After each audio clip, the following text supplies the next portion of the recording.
All right. And I'm a combination of descendancy of slavery with indigenous here in this particular area. Uh, Last 25 years in my adult life, I've worked in matters of Afro communities as well as indigenous communities. I specialize in human rights, issues like drug policy reform, issues such as access to water, to health, etc., all those type of matters in those different communities. All right, so let me ask you, so you disagree with what about FBA? And does that disagreement also extend to ADOS, or is it just FBA? Okay, so in a very simple terms, I consider uh, people like Tariq Nasheed grifters, liars, Okay. ableist to the nationalist supremacy concepts that have been plaguing this continent, Western Hemisphere, even before our processes of independence as such. The criticism goes into the following aspect. Descendancy of slavery in the Western Hemisphere, aka from Argentina all the way to Canada, plus the Caribbean, is not an exclusive or monopolized or hegemonic control of those in the United States. It includes all that history and rich history that for right now we speak of last 500 years. Added to the fact that, for example, just last year, March it was, you had the first binational meeting or encounter of descendancy of slavery leaders in George, Atlanta, between those of Colombia and the United States. Did Nasheed even speak about that? Did he even show what was happening? No. Yeah, but okay, so do you know where he's speaking from? Ignorance, utter and complete ignorance. Okay, so what about Yvette Carnell and Tone Talks? He's speaking out of ignorance as well? At least Yvette has a bit more sensibility to understand what America No, consists no. of in So that so sense. But what I'm trying to pin you to is that when the Emancipation Proclamation, right, emancipated persons, who else was in mind?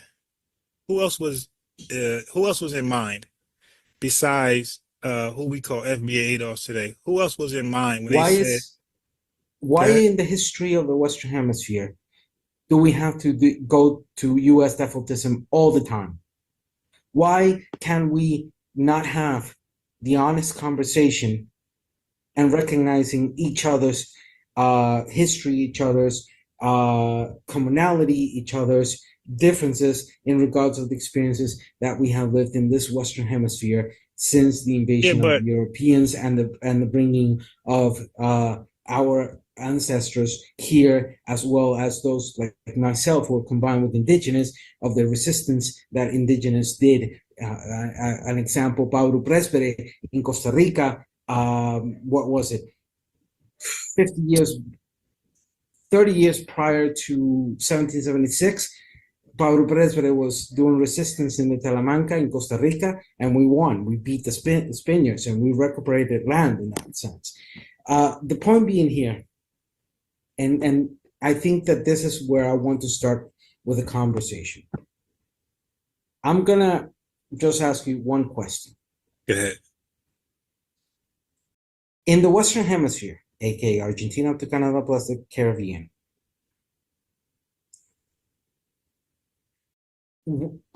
where are the majority of people who are descendancy of that slavery sitting right now? Where are they located? I don't know, Brazil?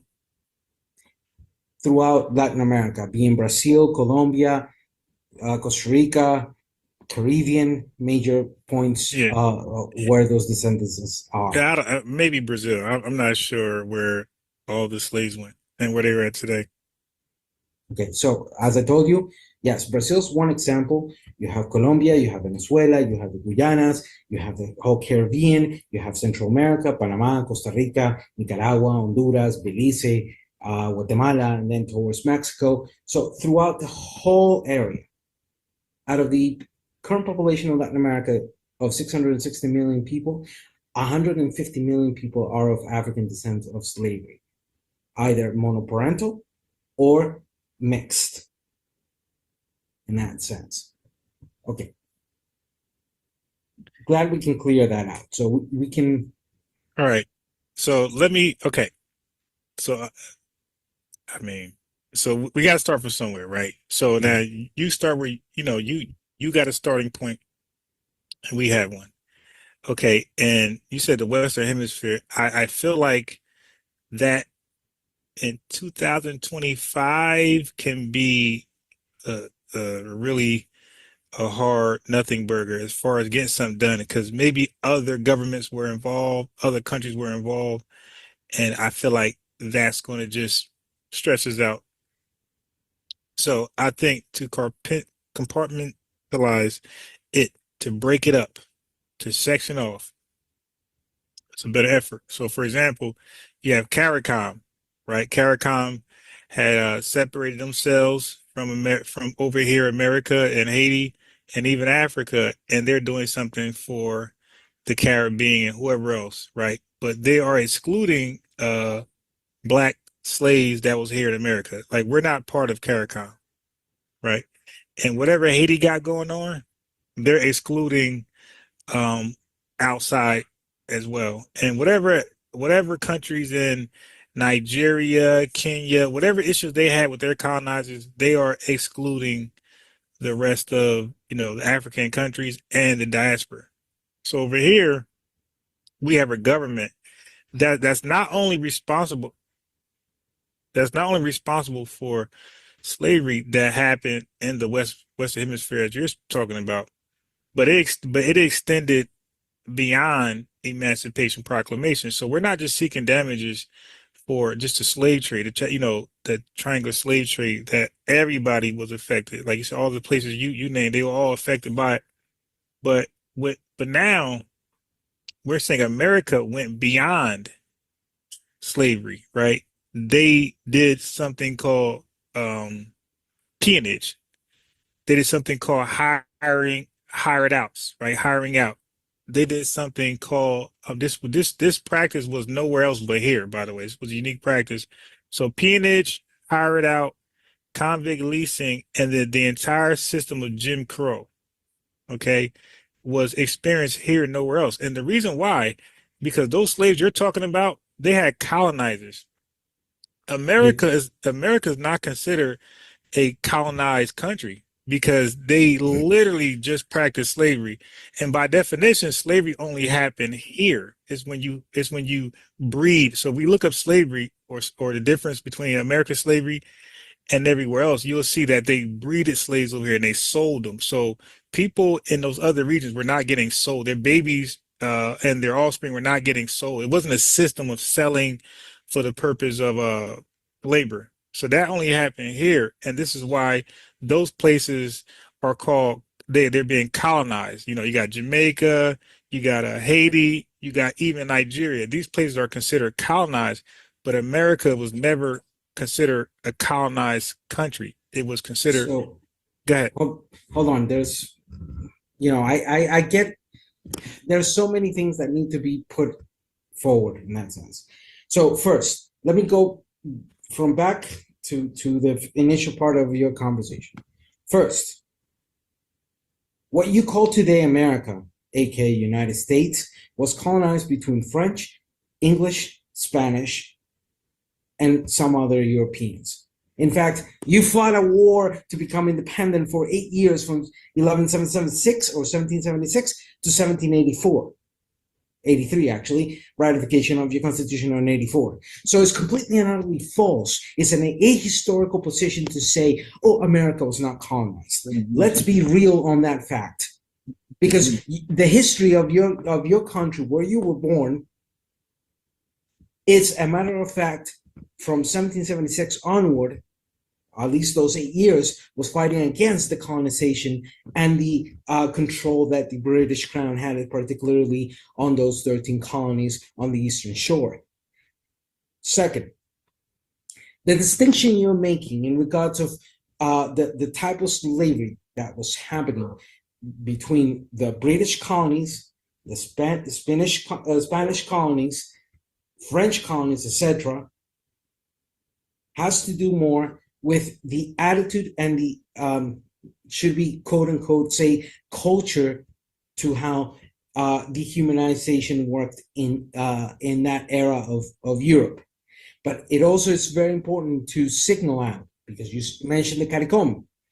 Who alongside CARICOM went July of the year of almost 2 years ago, 2023 or 2023, in Belgium, who was alongside CARICOM pressuring Europe yet again in matters of reparations? Because if you're aware, you have the Mercosur, you have the CELAC, you have the OEAS. And to educate people, Mercosur is the organization of countries in the south section of the continent. CARICOM are the Caribbeans. CELAC is the community of Latin American states. And then the OEAS is the Organization of American States, which is housed right now in Washington, D.C. So I ask you, who was in July of 23 sitting with the Europeans and telling them regards of reparations? What are you talking about? Western Hemisphere? Western Hemisphere. It was a meeting between the CELAC alongside CARICOM so to the United Nations, right. to the European nations, sorry, not right. United Nations. Right.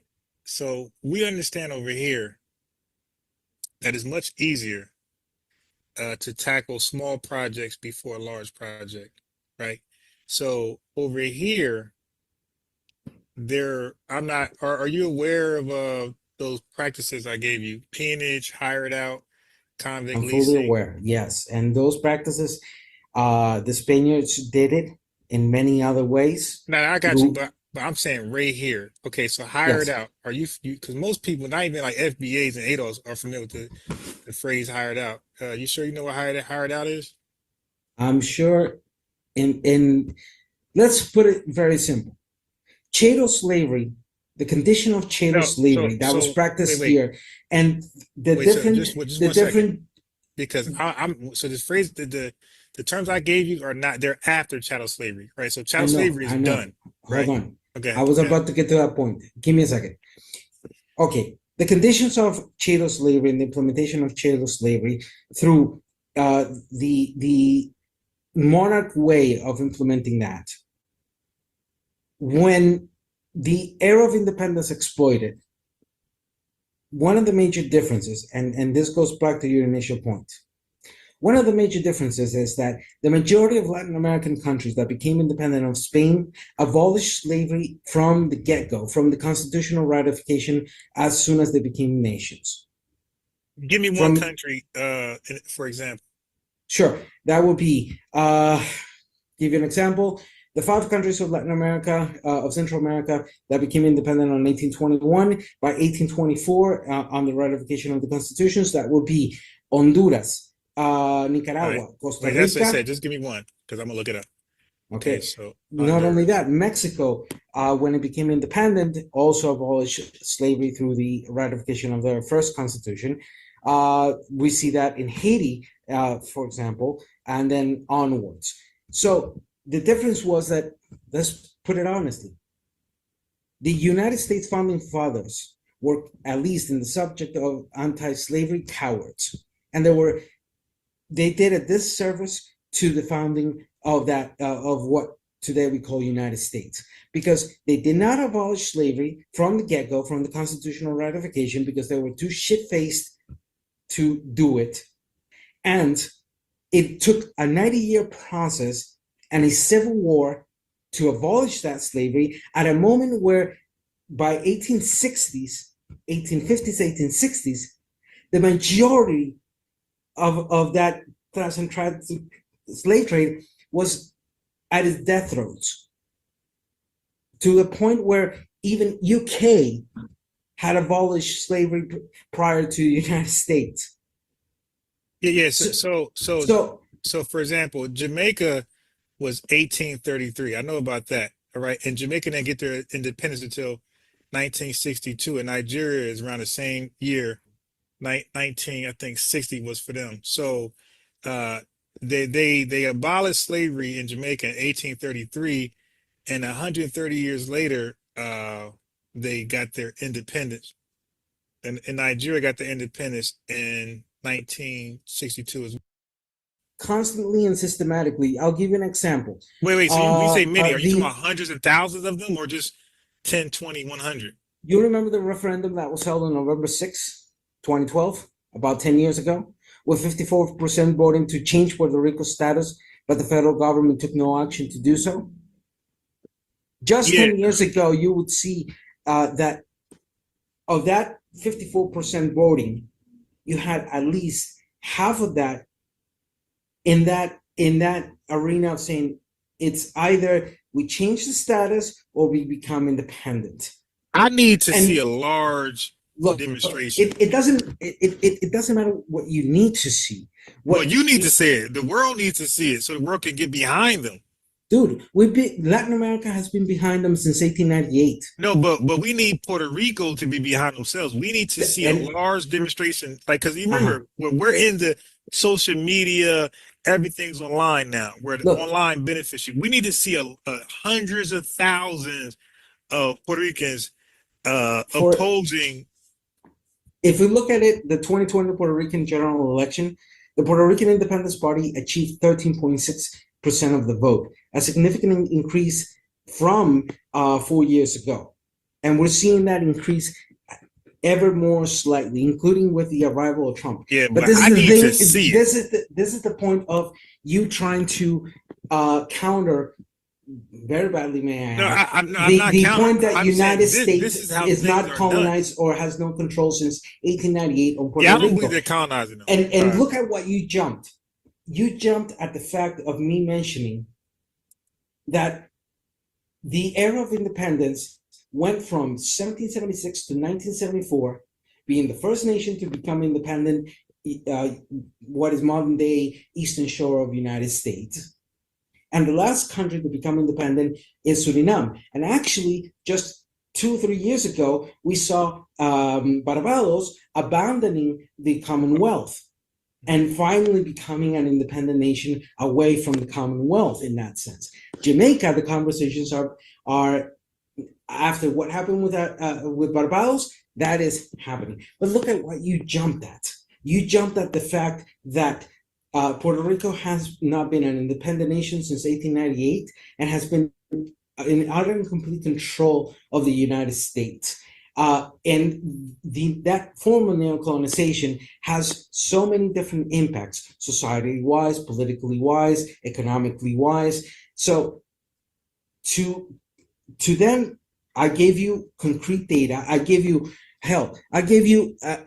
one of the principal people from the get-go, from 1898, Jose de Diego, who was a well-known Puerto Rican and legislator at that time, who said, I don't want to be part of the United States, I want to be independent.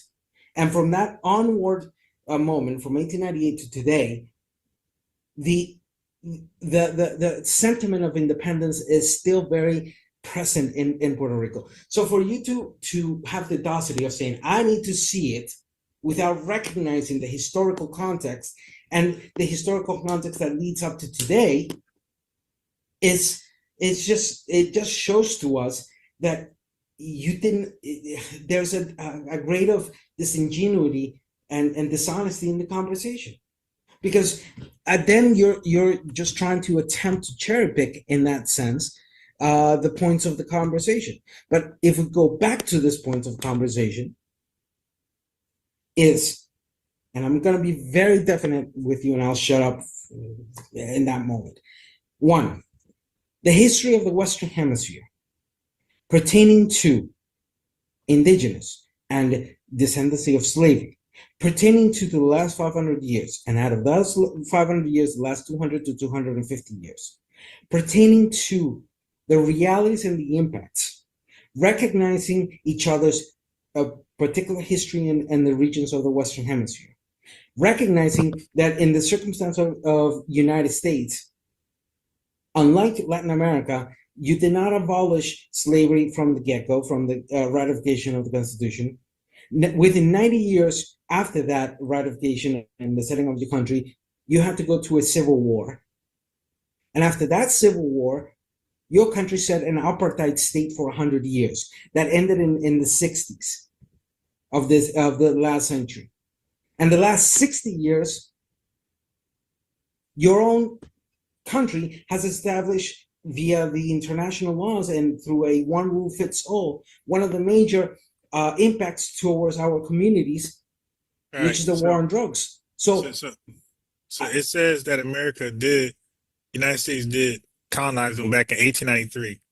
Okay, now the question now is to you, because I know the answer now. I Googled it. Does currently in 2025, does Puerto Rico want to be independent? 13.6% of the people say yes. All right, so let me show you what I got. Right? Can you see my screen?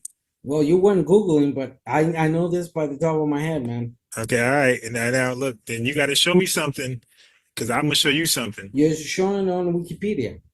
No, I'm not on Wikipedia. I'm not. You're Wikipedia. You weren't no. Googling because you don't know the history, my man. No, I don't. And Okay, again, I cited. Wait, hold on. In the 2020 Puerto Rican general election, 13.6% of people voted for the independent party or the Puerto Rican Independence Party. All right, so that incremented by tenfold the 2.1% of votes back on 2016. All right, so can you see my screen? Yes, I'm seeing your screen. So this is wrong. When it says 97.18% chose statehood, 1.5 favor independence, and 1.32% chose to remain the Commonwealth status. You're saying this is wrong. What is the source of that? Okay. It might be Wiki. Yeah, I don't want to do Wiki. Let me go to, okay. Let me get a better source. So again, I cited you a factual sense of the history. I cited you. So I'm at Harvard College. I'm sure that this is more credible. Yeah, because Wiki is suspect. So I'm not gonna. Yeah, I'm not going to do Wiki. All right. So anyway, good. Continue, and I'm gonna read this. So you and I. Hold on. I'm gonna turn off the camera because. Okay. So out of all the things I've spoken, one, in the matters of the history of the Western Hemisphere, including the United States, have I said anything that is inaccurate? Have I said anything that is is not based on the historical facts? No, I don't think so. But let me ask you this. So, well, let me just say this. Then I ask. Yeah, I don't believe you said anything incorrect. However, okay, you do know that most people, especially right now, especially Black Americans, they want to know what's going on with reparations in America because we recently and still are being discriminated against in housing, job, and the prison, the school to prison pipeline. So these are things affecting us now, not historically, not some 100 years ago, right? So when something is affecting you now and something affected you in the past, people tend to address right now the present first, and then they work themselves back to the past. That's also with alcoholism, drug addiction, suicide, all that stuff. People address the present first because that's directly affecting you, and then they work towards the past. So for us in America, right, Black people, for us to consider what you're saying, we got to first address what's in front of us, what's directly affecting us right now for getting ahead and competing with these racist white people, right? So now we see that there were laws in place for 100 years to lock us out of America's wealth, so much so that we only own where we own and control less than 0.5%, right? While white people own and control more than 99% of the American wealth. And America is a rich, powerful country, first world country. So we are looking at how that was able to happen. So when we look at welfare assistance that was given to whites since 1862 Homestead Act all the way down to today, housing segregation, the redlining, and then we see how we were locked out. So again, I'm talking about things that directly affect us, not something that happened and it was bad, but we're talking about still ongoing, right? That got us locked in a position that we can't get ourselves out of. So it's like that's our main. So just imagine a person wakes up and he's in a prison, a dungeon. He want to know, yeah, the path might be bad, but he want to know why am I in this dungeon? Like, what did I do? And he's not getting answers. Okay, so the path might be bad, but his most important question is, why am I in this dungeon? Okay, so for us, we are looking back saying, why are we locked out of this wealth? Why, no matter what we do, we're just always in this position of a second-class citizen, right? So before we can address things that happen and the things in the Western Hemisphere, we're looking at our current condition and like, why are we so damn poor in the richest country in the world, right? That's an obvious question. So much so that you have people who immigrate here, ask the same thing, but more in a condescending way. You know, as you might imagine, they say, "Hey, man, how are you, Black Americans, worse off than me? And I just got here, and you've been in this country since its inception, right?" So that reality causes confusion, not just with us, but for anybody who immigrate here. So our main concern is right now, and that's why you had this whole FBA ADOS thing, and it has nothing to do with anybody outside of white people. Like our problem right now is white people, like white supremacy, everything you said. And that's our problem, and it's with this government, because this government deliberately had a hand in our current condition today, right? So we are calling them out, and we're calling for compensation. We're calling for reparations, like for our current condition. Now, what I'm saying to you is, if we had your support, right, and more people like yourself to support what happened to us, because right now, think about it, like we are, and not to be bashful, but we are the wave, right? Whatever we do, it seems to go international. It seems to catch on. So now you're talking about reparations, you're talking about colonialism, you're talking about slavery, and so are we. What I'm saying is, if you guys get behind us and let us make that the wave, make that the talking point, which like we do everything that we have a concern with becomes the talking point of the world. So let me put this in a very strict way. Yeah. We do not respond to supremacy. We do not respond to imperialism. When you say we, hold on. Who's that? Who's the we? Latin America. Okay. Many of us who are working on this. As I told you, July 2023, we were there in Brussels through the CELAC. And what happened? What was the result? Yeah.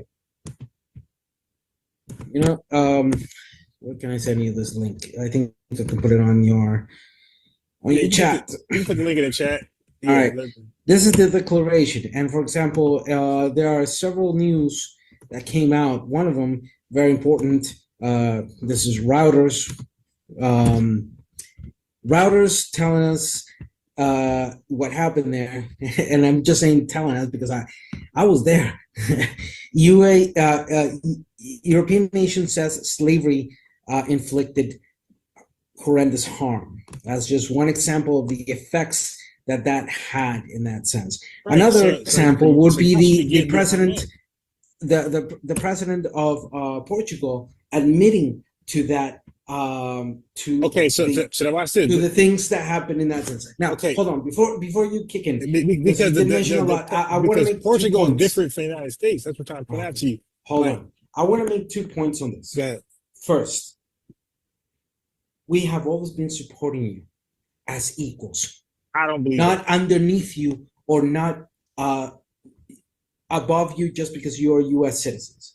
No, we work as equals. And as long as you do not get that through the thick skulls that North Americans have, we don't see your support. I'm gonna be honest. And by the way, we're not equals because our you voice. You don't see our support. For example, No. When the situation happened of George Floyd, there was protests from Mexico down to Argentina plus the Caribbean.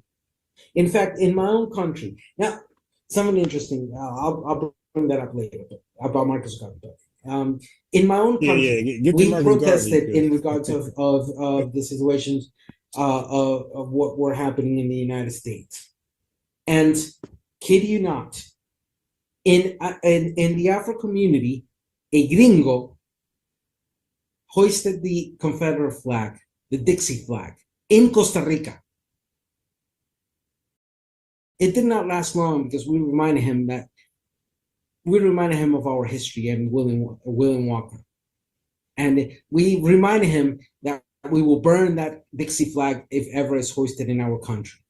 We will shit on the so-called Southern heritage because those fuckers came here trying to invade us in 1850, between 1851 and 1857. We don't forget that.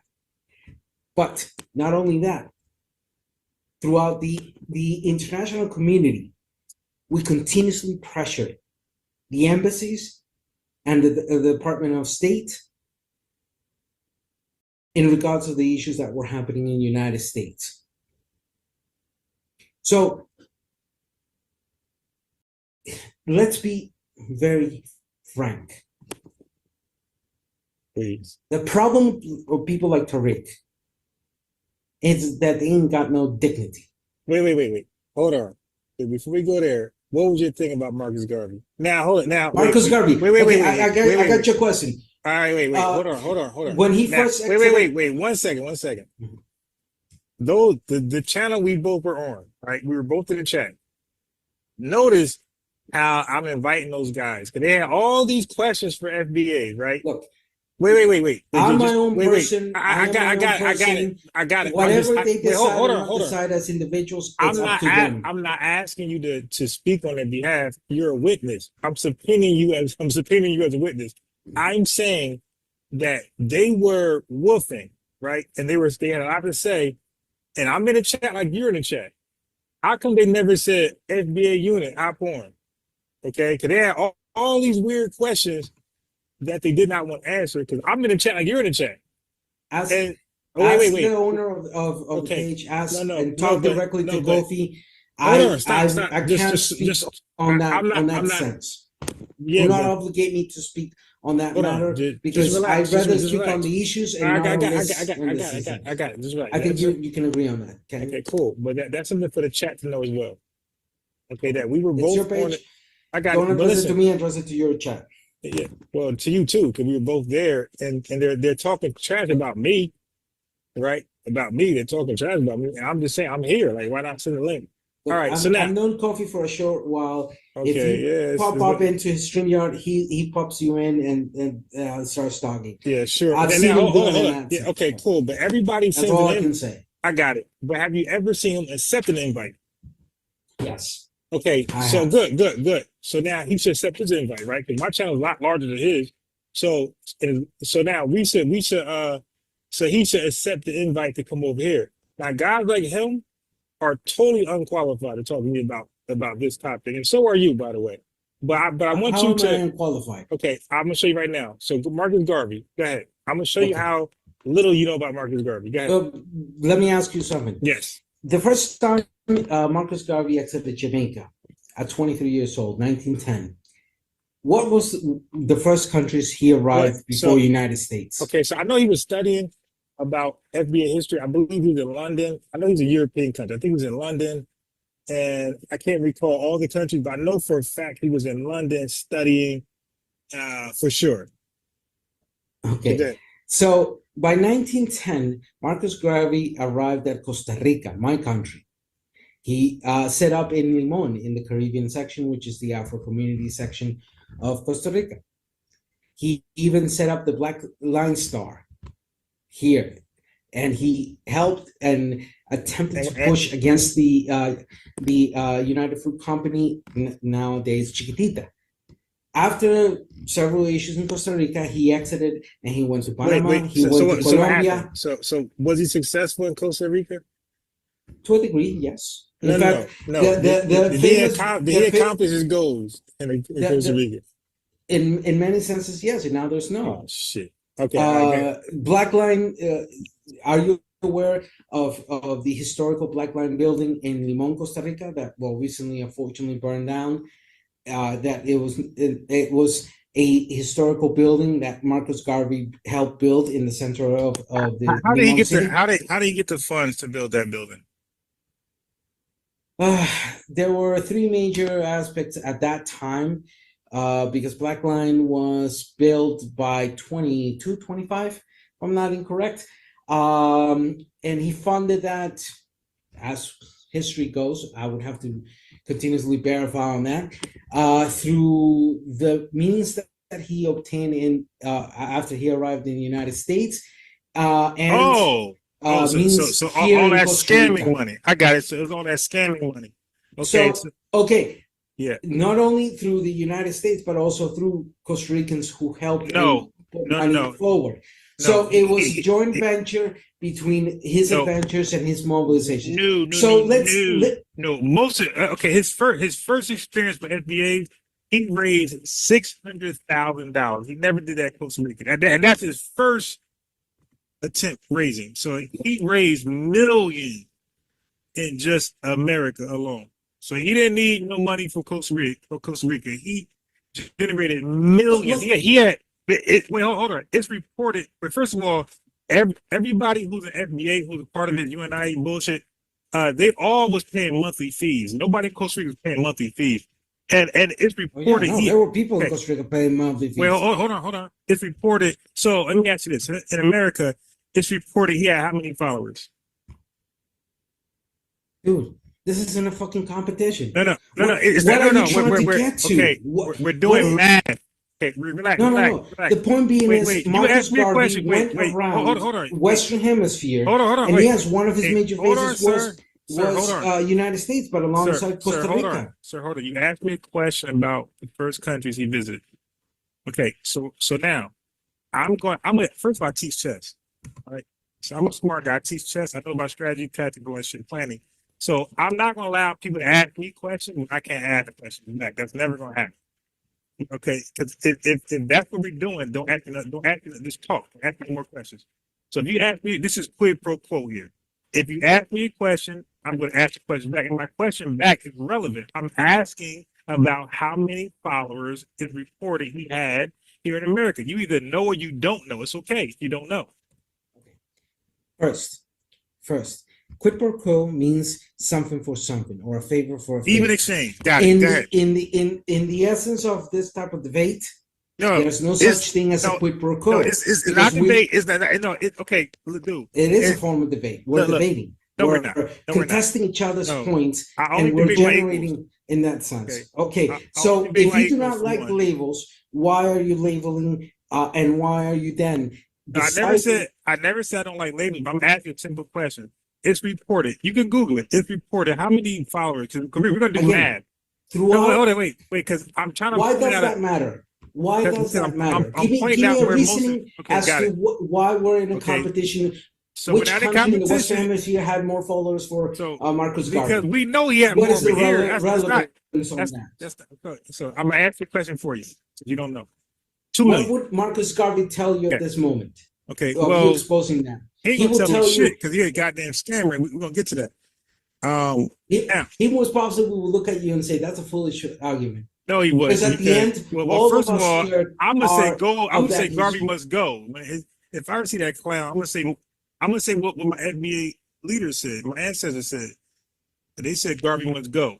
So I'm gonna say the same thing W. Du Bois said, A. Philip Randolph said, and other black leaders, prominent black leaders said. I'm gonna say Garvey must go if I ever see that damn scammer. Now, 2 minutes. So now this is not just for you. I'm speaking to you, but through you to the chat. Don't forget, we're talking to each other. Same here. But We're talking to there's each other, also but I'm talking to your chat too. right, exactly. So if I ask you a question, they don't know either. Okay, they're not as well studied as me on this topic right here. I don't think anybody is really. What's funny is, hold on, you did say I was supposedly unqualified, and yet here we are, where I can. I give everybody a chance. To quote it in any to quote it sense, huh? I said I give everybody a chance. I don't bully.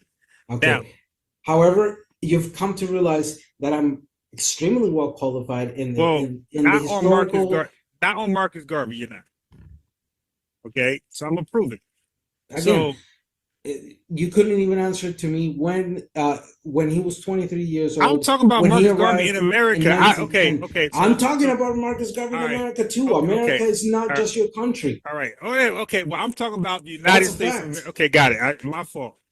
Let me clarify. Let me be more specific. That's my fault. See, that's your fault, right there. Yeah. Guess what? I'm a guy who can be wrong. Right? I don't want my chat to believe I can't be wrong, because when I am wrong, they're gonna stop believing what I gotta say. So I like to show my chat I'm human and I'm able to evolve and learn. I don't want them to believe I'm superhuman. Okay, so I don't mind admitting a fault that I gotta work on. So you're right. By the way, you're right. I gotta work on that. The United States of America. I'm thinking about Marcus Garvey. Okay, now. I would love for anybody, not you. So I've been putting this challenge out there. I've been on other people's platforms commenting. Nobody shows up because they don't really know Marcus Garvey. They believe in the romanticizing, over sensationalizing doctrine. I watched and read countless stuff on this guy.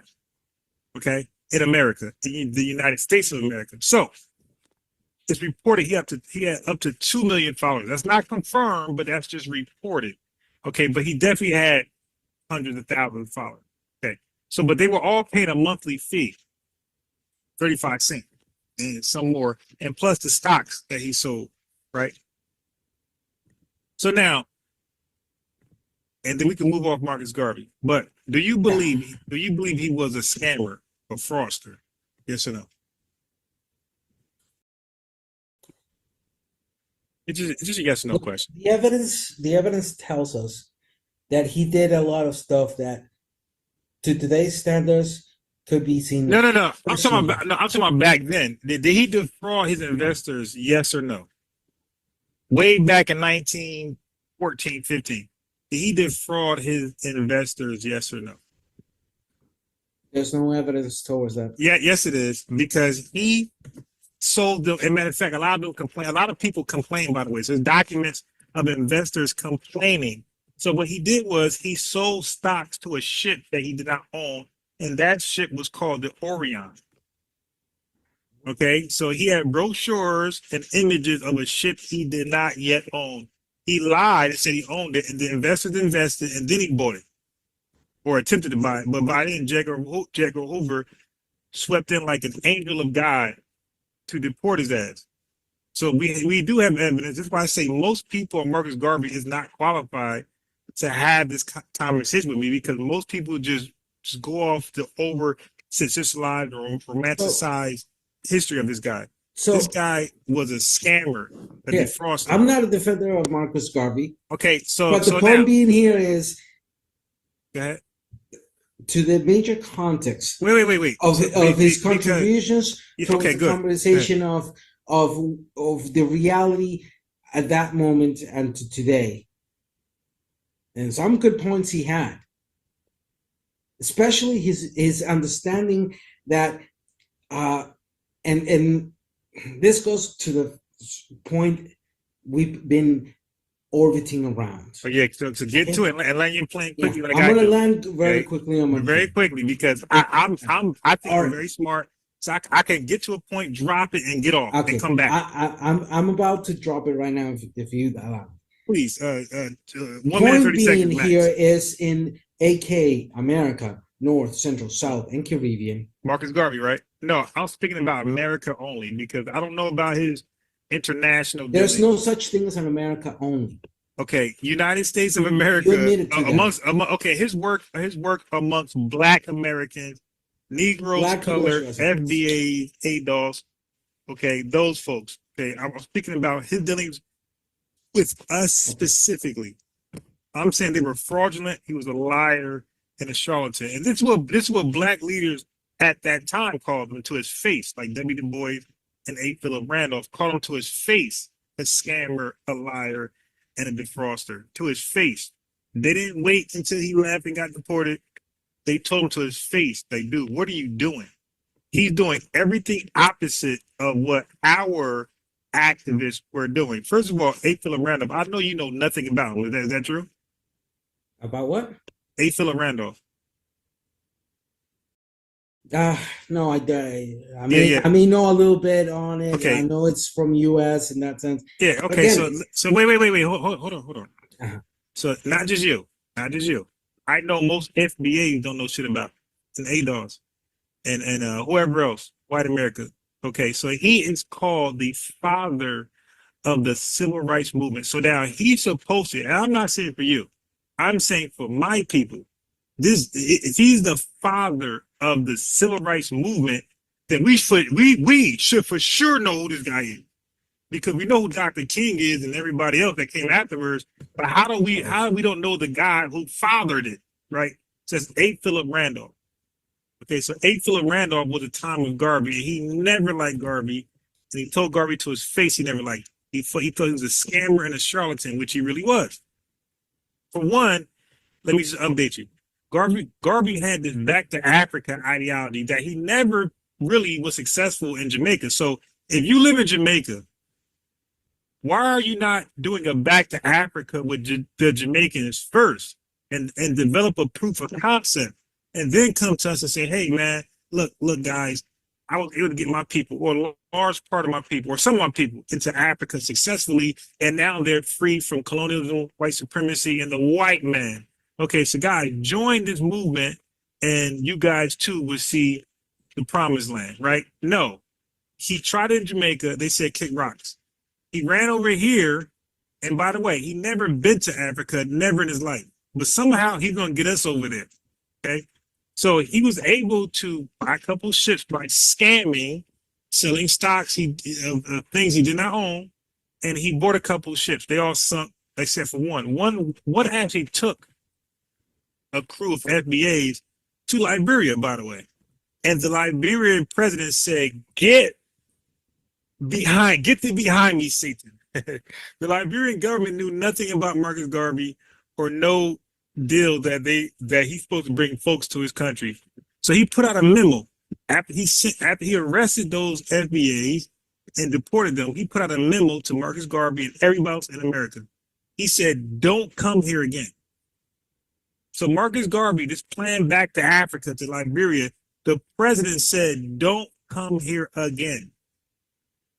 I don't know what that crazy man talking about, but don't come here again. So you're not going to mention that Garvey did get sentenced in the United States, went to jail in 1923? Yeah, he deserved it. He deserved okay. every last. So the point being is, he should have got hung. Really. Look, what is interesting on this, like you said, on the point of even if you right now have a picture of that grifter, also a scammer. No. Wait. Okay, prove it. No. Prove he's a scammer right now. He's talking about Tariq Nasheed.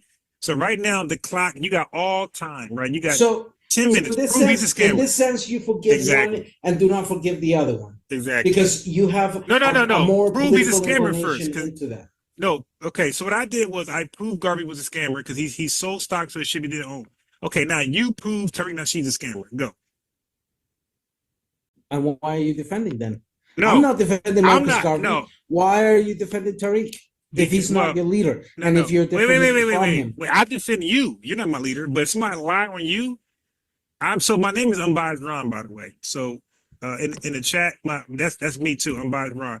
That's my name for a reason. And my nickname is the Can Man. I'm the Can Man, right? Like after the grounds. I'm the Can Man because anybody can get it. Americans, Africans, Puerto Ricans, Guatemalans, you can, and my mother can. Anybody can get it. So I don't pull punches. I'm not a respected person. Anybody can get it. Even my worst enemy. If you lie on that person, I'm gonna say it's a lie. Okay, so I don't stand on no falsehoods. So if somebody says, if somebody says Garvey did something he didn't do, even Garvey, if somebody said, hey, yo, Garvey went to Japan, I'm gonna say you're a liar. Okay, if somebody says Garvey hung a black man, I'm gonna say you're a liar. Because I stand on truth to the best of my ability. So now if you say Tariq Nasheed's a scammer, prove it or stop lying. See, I won't do that. I won't say something I can't prove. So I said Garvey was a scammer, defraudster, and I just proved it. And I could go way worse on that guy. He's a clown. Now, you got to show me Tariq is a scammer. Or you got to take it back. Because you're going to lose credibility for yourself, for me, and the chat in the future. Because this is being recorded, and I do re-air recordings a lot. And I do it on purpose. So right now, we got 13 people watching. But during the days when I get most of my views, we know Sir Major was convicted of fraud and sentenced to 14 I don't months. even know who the hell that is. It was an FBA member very close to Nasheed. And guess what? And There's 43 million of us. And my cousin was locked in for murder. So what the hell that mean? The question now is, but you said how Tariq much Nasheed. did Tariq Nasheed know of the fraud that was being committed under his nose? Brother, or was he part of it? Brother, he listen, all of those are in the same wait. You celebrate. Hold on, no. Stop. Calling Philip Stop. Calling Garvey you're going too far. Well, hold on. You went with respect. It's freedom of speech. This is freedom of speech in that sense. Right. If I want to say, hold on. He's a liar. Okay, but I gotta hold you to a standard. And I have my suspicions I don't want to be defrauding the people. Brother, now you just said, upon coming on here, you said, hey, is it gonna be fussing? So why are you defending him? Why are you stuck on that point? Just hold on. The chat. I want to again. Hold on. Wait. Now you're talking. I can't wait. I don't want to mute you because you're purposely trying to bow out. Okay, so now I'm gonna stand by what I said. Cool. I gotta mute you because you won't stop. You gotta stop. Let me talk. Okay, so upon coming on here, you asked me, is it gonna be yelling, screaming? I said no, I promise you it's gonna be a dialogue, respectful dialogue between you and myself. You're the one showing disrespect. You're the one becoming chaotic. Brother, you don't know the platform, what we do here. I'm trying to let you know how it works over here. If you say something, you gotta prove it on the spot if we call you on it. Okay, I said Garvey was a scammer. I proved it on the spot. You went to Sir Major. I don't know who the hell that is. Don't care. Okay, now. Hold on. Directly related to Tariq but no. I don't give a so somebody damn. Under his nose. Okay, I'm still talking. He's still talking over me. Stop. I muted him again. He's talking over me. Because you mentioned Sir Major, but you first mentioned Tariq Nasheed. So I don't want speculation and that type of stuff. All this, investigation on Google. I want you to you said Tariq was a scammer, not Sir Major. So I want you to now prove Tariq is a scammer or just take it back. But don't look like this in front of this chat, which is really the world, because this is recorded. So I'm gonna reiterate my words. Okay, cool. Thank you. I personally consider Tariq Nasheed a fraud of an And individual that's your in opinion. every sense of the Okay, word. He's a that's your liar, a grifter, in the same sense that okay. you consider Marcus Garvey. He's No, in no, the no, no, same no, no. level as It Marcus ain't the Garvey same sense historically. because no, I proved Marcus Garvey sold stocks, so it should be not At not this all. point, That's you scamming. do not like That's a fraudster. my expression of I don't mind you. consider him. I don't mind your expression. Don't put that on me. I don't mind your expression. You Your reaction is okay. contradictory So to that. so That you so are so minding. just slow down and listen to me, brother. Tariq Nasheed is a grown man that loves to hold his own. I don't need to hold his own for him. Okay. But for the sake of integrity, if you and I are talking about people, which is okay, but one thing I'm not going to do to you is say that the president of Puerto Rico is a whoremonger. There's no Right? president in Puerto Rico. Right. It's a governor. I don't know, but I'm just saying what I'm not going to do is say the governor of Puerto Rico is a whore. If you want to say that the president of Costa Rica, Rodrigo Chavez, is a fraud, No, I'm gonna applaud you. no. I didn't say fraud. I didn't say fraud. I didn't say fraud. I'll say it out loud. Hold on. Rodrigo Chavez in Costa Okay, Rica. all right. You see, and this is why I say you're not my equal, right? No, This is why I say that. Okay, because you're. Let me say it this way. Wait, no. Costa Rica. I'm still talking right now. Wait, stop. Slow down. And this is why I say you're not my equal, and you're proving it. Because if you're my equal, you'll be secure and confident. Just to slow down, be quiet for a second. Like when you was talking about the Western Hemisphere, I was quiet. Because I'm confident in my information. I know I'm him. So I don't gotta interrupt and be disruptive. I can listen and wait for my turn opportunity to respond, which I did respectfully. I let you go all the way in, and then I asked a question here and there, and now I'm talking. Now, you made the claim, not me. So here, you don't know this, so I'm not gonna fault you. But I'm gonna let you know now. Warning. On this platform, in this community, by the way, we have a phrase which we say source up or shut up, meaning that if you say something and you can't prove it, shut up. Don't say it again and retract it. So I said Marcus Garvey was a scammer. I proved it. All right. He got deported. He's a piece of shit. That he got nothing done. He didn't know no president in Liberia. Everything about him was a fraud. He could never get black folks to Liberia because he never arranged anything with the president of Liberia. So he was a liar and a piece of shit that got deported, and I'm glad he suffered and died of strokes. Now, back to you. Yeah, he's a piece of shit. Now, wait, back to you. I'm recapping. You said Tariq Nasheed was a scammer. So we have a phrase, source up, retract it, and shut up. Right, okay, wait. Let me just land a plane. I'm doing a recap. Okay, cool. But I got to do a recap first for the chat that's coming in late. And the replay tomorrow afternoon. All right. So you said that he was a scammer, and you talked about Sir Major, a guy I don't know at all. Okay. Now, okay, my cousin Ray is a scammer. What they got to do with me? I'm me. I'm not a scammer.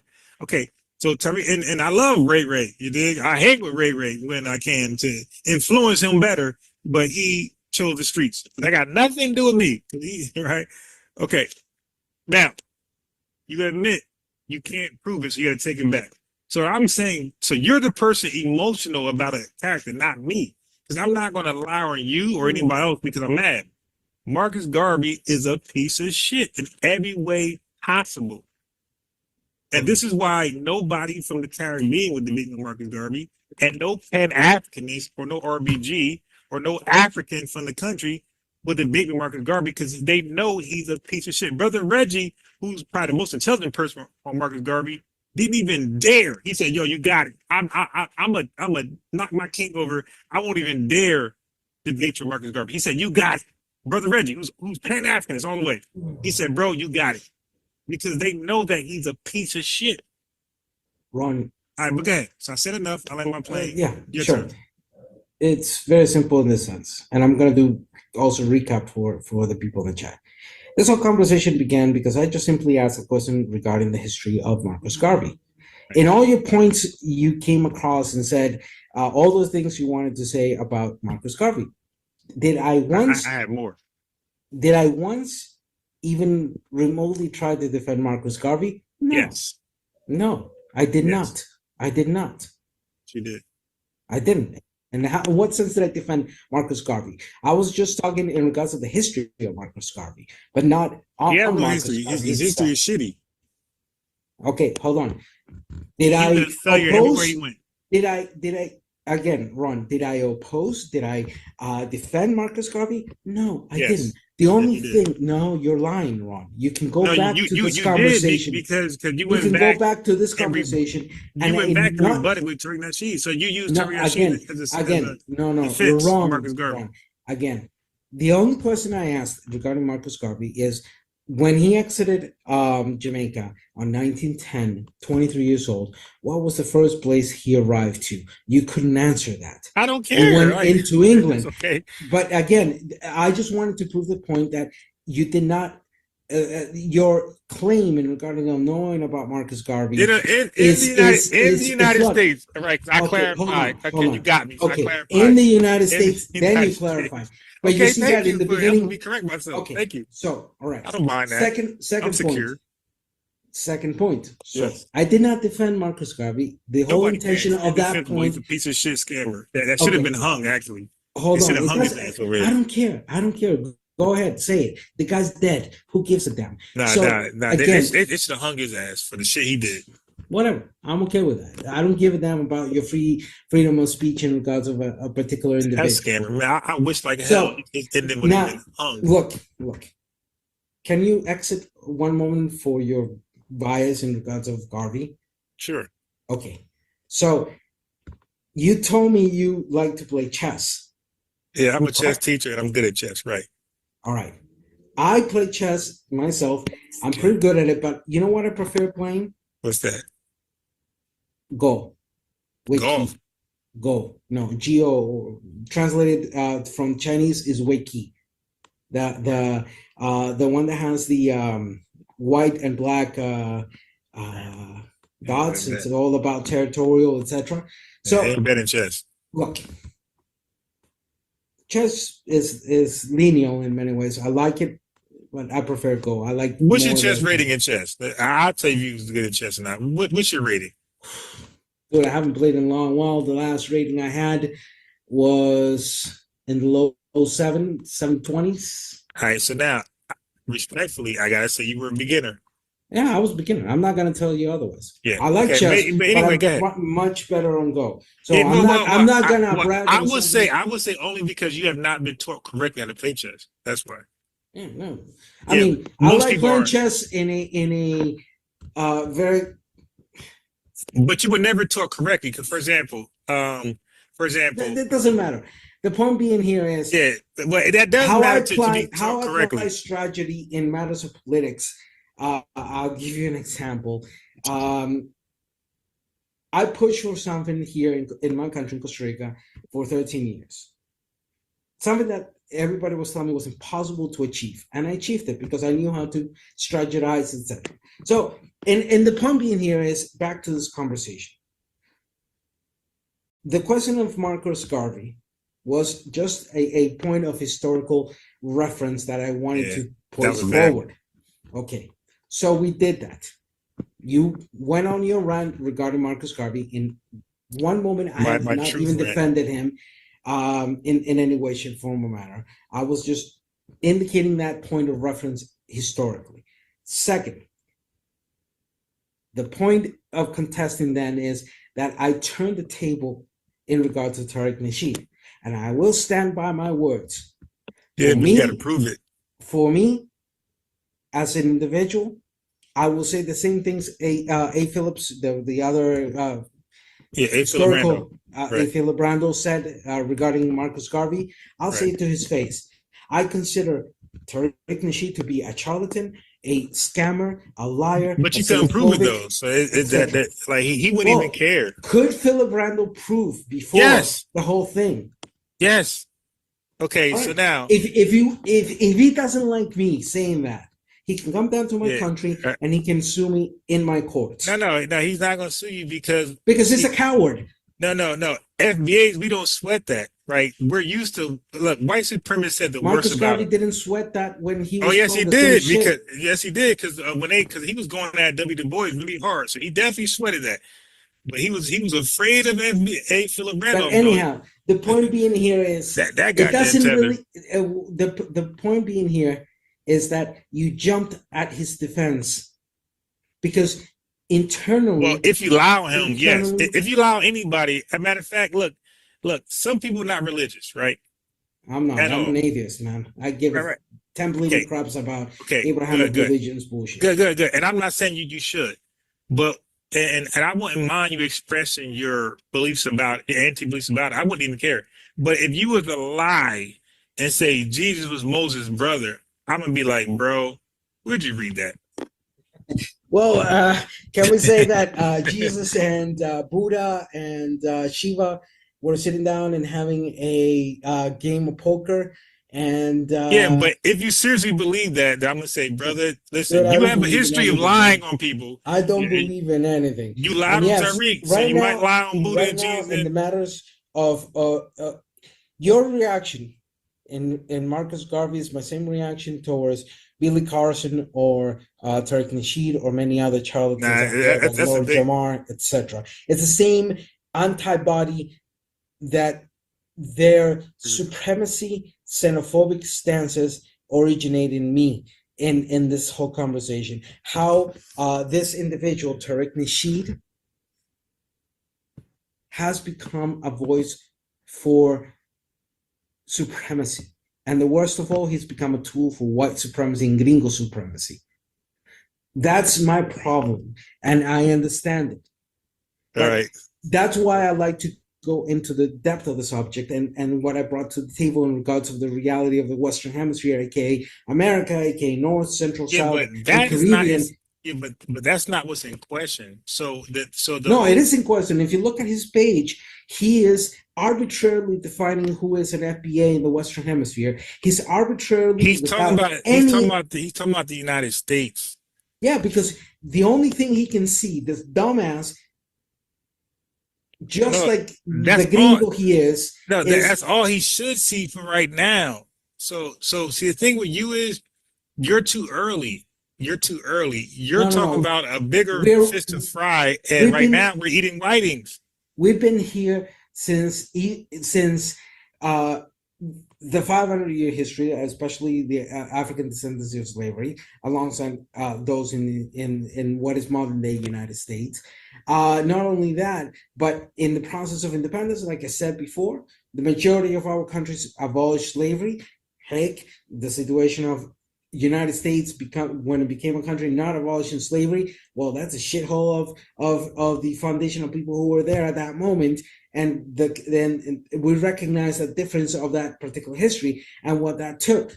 Of course, there's a direct relation between what was happening in 1850s and us here in Mexico and Central America, particularly with William Walker. So the point being here is that his arbitrary definitions are a clear attempt of erasure of identity. All right, so in America, in North, Central, South, and Caribbean. Okay, so let's think about that. Okay, hold on. So let's think about that, because most people, when they get on Tariq Nasheed, right, they get on him as though, and I'm not saying, you might be right, you might be wrong. Okay, what I'm saying is when people get on Tariq Nasheed, they act like he's the leader of somebody. When he says himself, he's not a leader.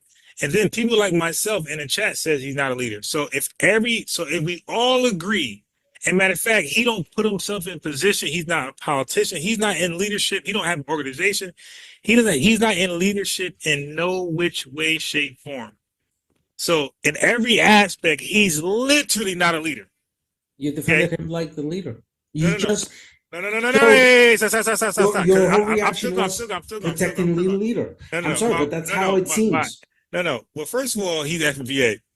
All right. So I'm gonna protect anybody FBA ADOS if they're being lied on. As long as they're U.S. citizens and not from any other place in America. Yes. Okay, that's good to know. Wait. So you're not with the idea and the push towards a clear, I will not use the term unification, but at least a commonality, understanding our commonality, and working together to fix the bullshit that has been impacting us systematically, not only in the United States but throughout the whole continent. Okay, so let me answer that. So that's my criticism in regards of Garvey. His bullshit lineage.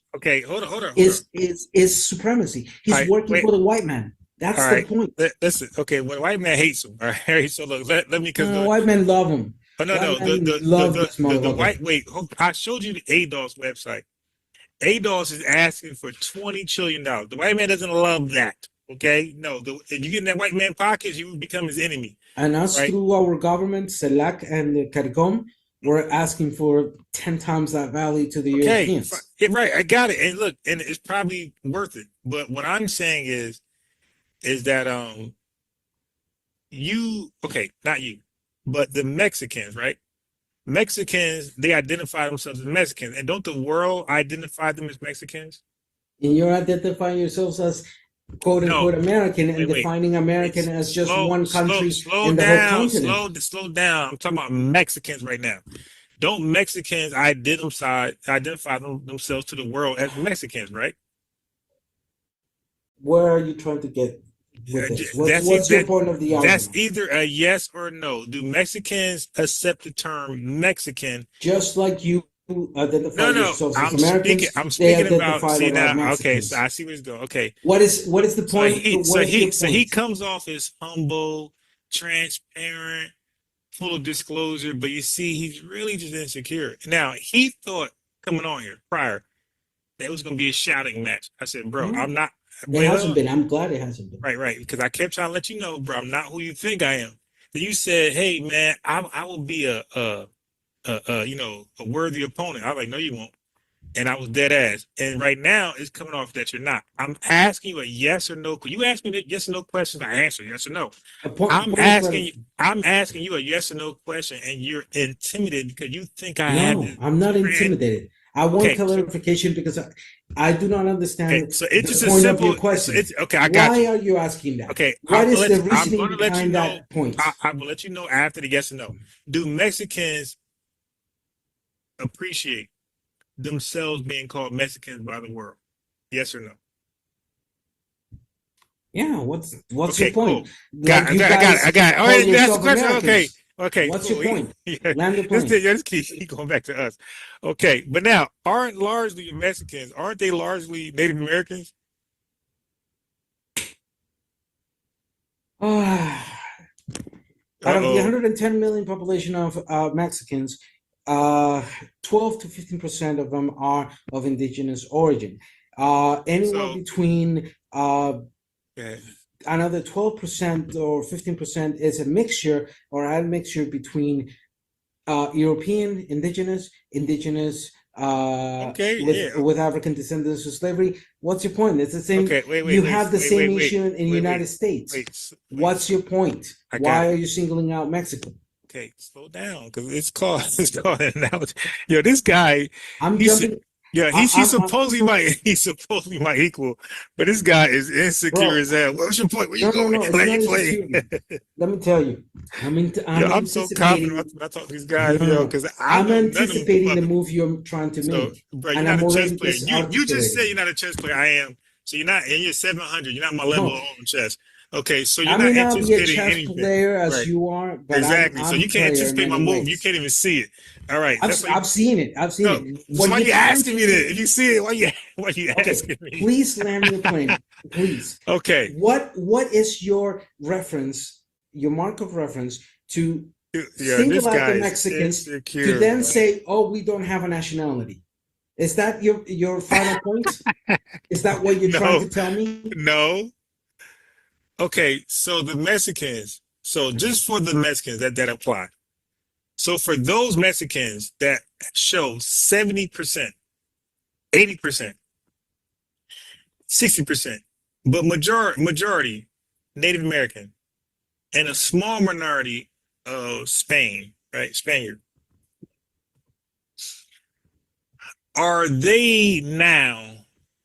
Okay, so remember, I'm saying a person, let's just say a person who shows to have 65% Native American in them. and 35% Spaniard, or let's say 30% Spaniard and 1% other stuff. 1% African, 1% this, 1% that, but mainly 30% Spaniard and 65% Native American. That person, will that person be? Is that person a Native American? Is that person Spaniard, or they just Mexican?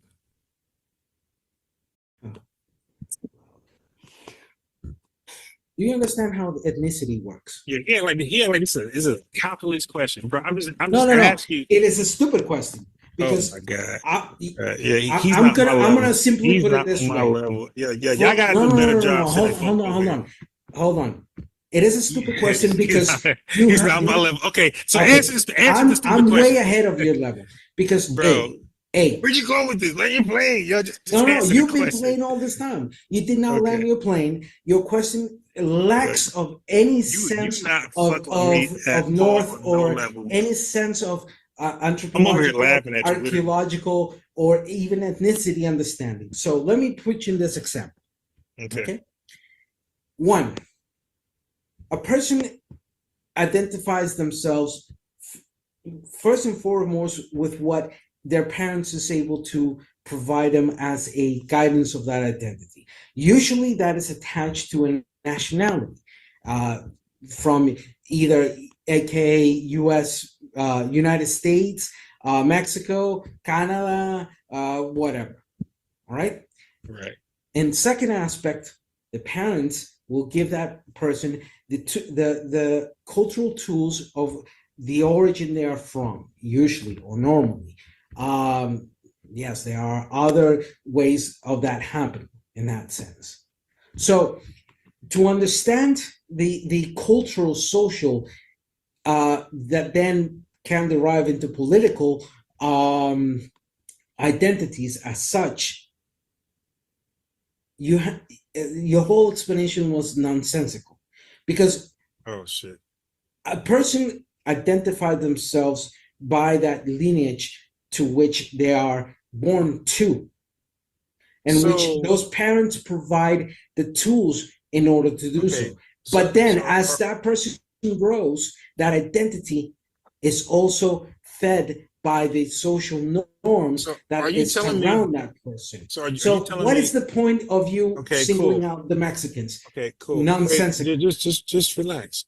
So are you telling me? So you telling me? I'm passionate, but I'm relaxed. Okay. So are you telling me a Native American who's a person? I'm sorry, a person who is 65% Native American and 30% Spaniard. You're telling me that person can be classified as Native American still?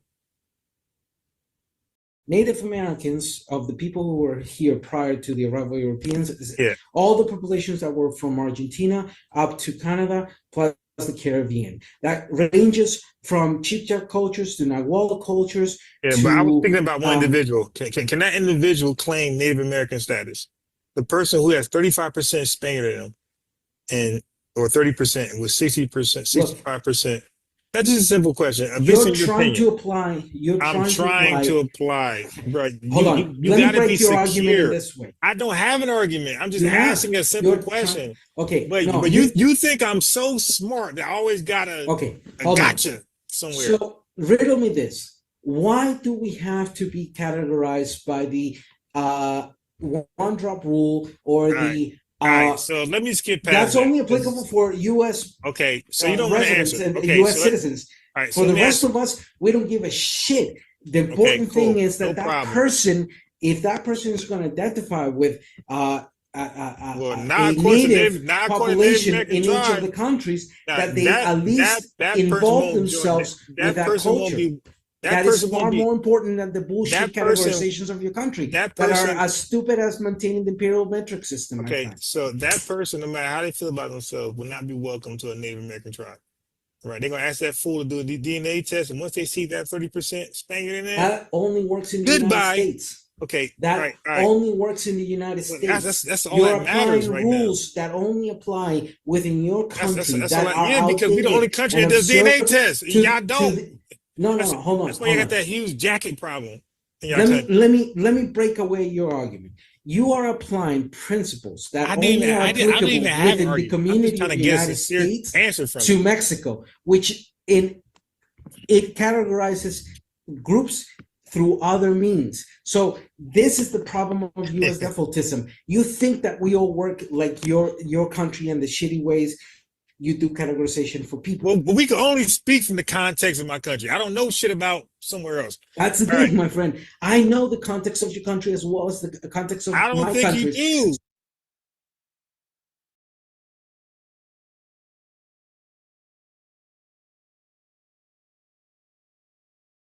Let me pause this 1 second to bring you this. Okay, so we got a troll out here, and let me just address her. So, Looking for attention. I'm back. Sorry about that. So let's go down to the foundational Black American flag, popularized online by controversial media personalities. Tariq Nasheed, foundational Black Americans are descendants of Black slaves who built the United States from the bottom. The movement is considered divisive for its anti-Pan-African segments. The transatlantic, the Caribbeans by a maroon flag with or Africans used to fight in Louisiana. So wait a minute. It's funny that notice how FBA people use him as a scapegoat instead of addressing the agenda, the ideology, the concept. They like to attack an individual. But if we attack an individual that represents their cult, they'll get mad. Okay, but it doesn't bother us because we don't have a leader. Okay, definitely not of a lineage. Hey, got a flag, right? For the Maroons. But y'all talk so bad about the Caribbeans. Either slow or delusional. She said we talk bad about Caribbeans. We don't even mention them. They're not in our mentions. But we're going to defend ourselves, though, from slander. So I was trying, when I first spoke to her, I was trying to explain that to her, but her ADHD did not allow her to relax. It looked like she took some medicine the last couple lives. But when she was live with me, she was either off her meds or on her meds because she was uncontrollable. But people be intimidated to speak to me. So I get it. Okay, they're Garvey up, like I'm setting them up like the guy from yesterday. You know, and when I'm just trying to have a sincere conversation, they think I'm always setting traps. It's like, whatever, man. Like, y'all gotta be some secure talking to me like I am talking to you guys. I don't care about your traps.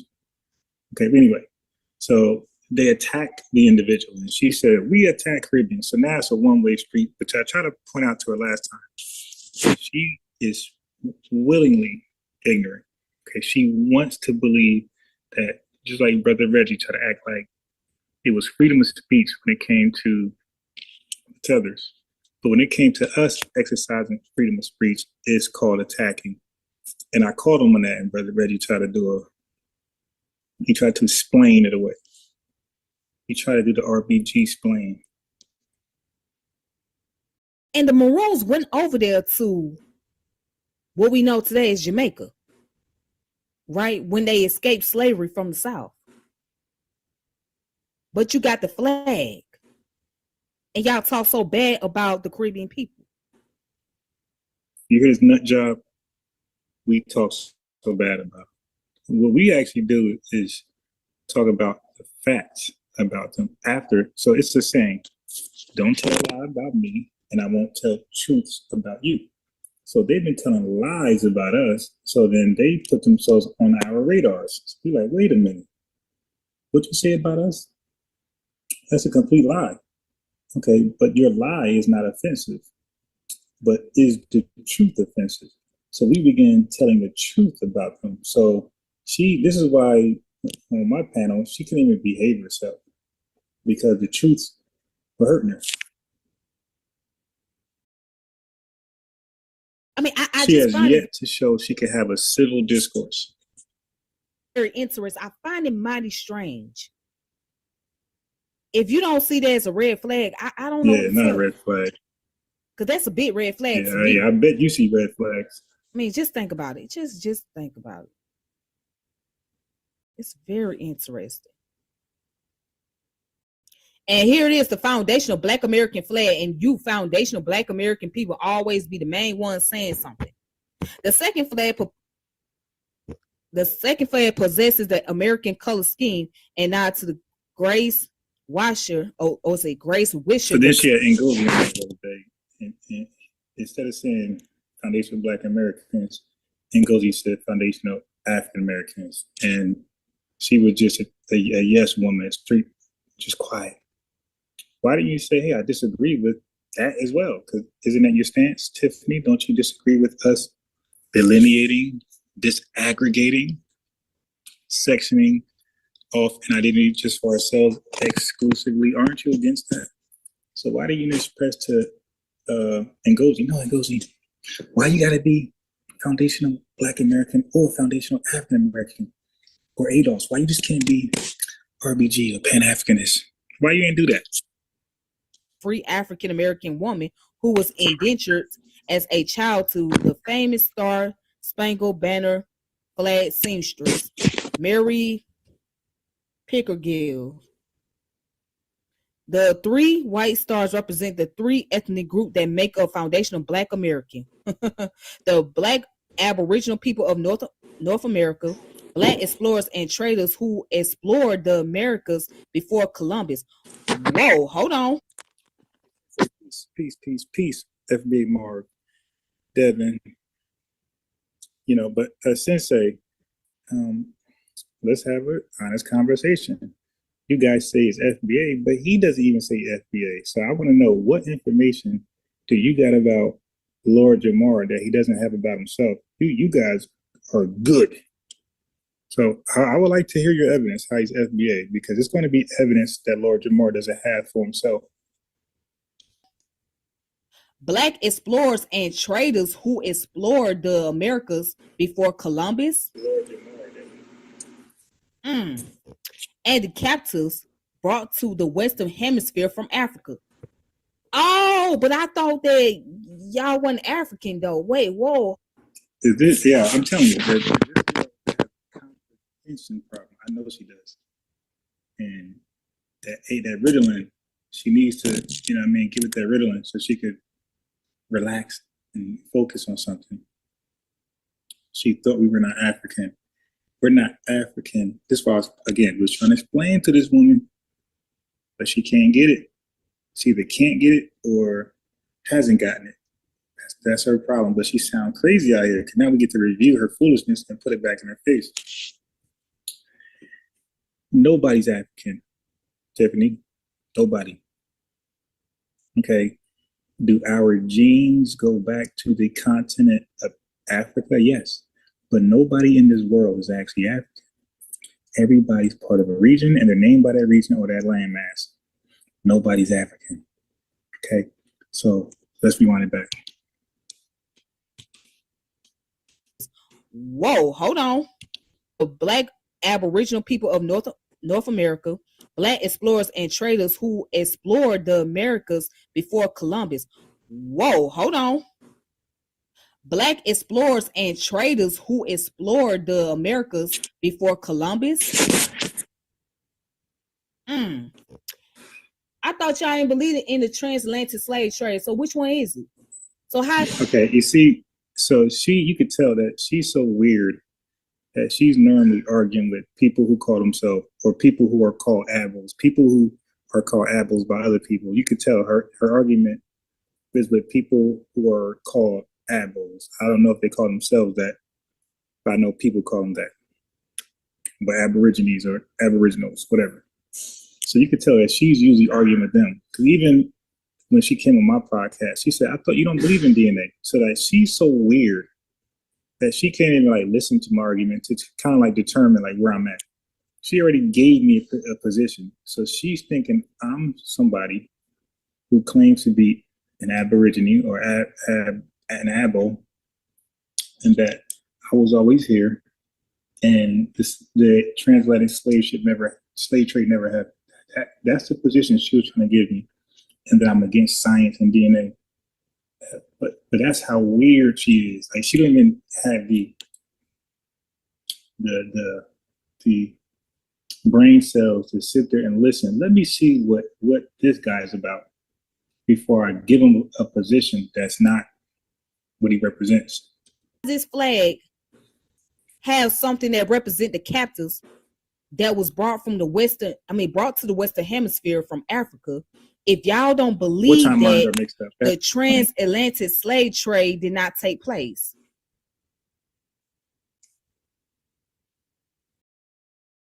Please help me to understand. Make it make sense, y'all. Not with you, you can't. It says the center is the Black Power fist from the 1960s. The red and blue olive branches are the Black tribe or something. Don't even try, because you're going to confuse the hell out of me. So significant slave rebellions, one of which is commonly hidden, represent the Maroons. The African people presents the Maroons. Please make it make sense. Can't. I just got a feeling that it's going to be some pseudo shit. It's going to be some pseudo information that y'all try to put out there. Some shit that y'all made up. Because there is no way. And what language did these Black Aboriginal people speak? What language did these Black Aboriginal? What's the name of the? I don't even know why the question even came to mind. So I'm just gonna. Yeah, you ask a lot of weird questions. Leave that shit alone. So now she's a Pan-Africanist, and when I attempt to get her to explain Pan-Africanism, she couldn't even do that. So you can't even explain something that you claim to be, something that represents you. So I don't expect you to understand anything concerning free people, ADOS, or FBA. So, child. So now let me the African thing. We're not ethnically African, okay? So you need to know what ethnicity is, all right? That's sharing the same history and culture, okay? We don't share the same history with anybody from that continent, and we damn sure don't share the same culture. We don't speak the same language. We really don't share anything with them. This is why they recognize us as something different than themselves collectively, and we see ourselves something different than themselves collectively. Matter of fact, we see ourselves different from everybody Black. And that's why we decided to self-identify with FBA, ADOS, American Free People.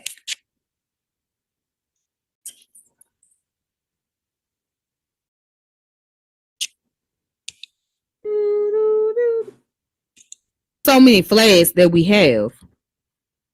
It's so many. Weird. I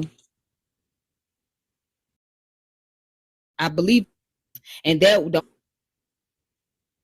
we can find out more information about this. Right, and it was used by the neo-Nazi people.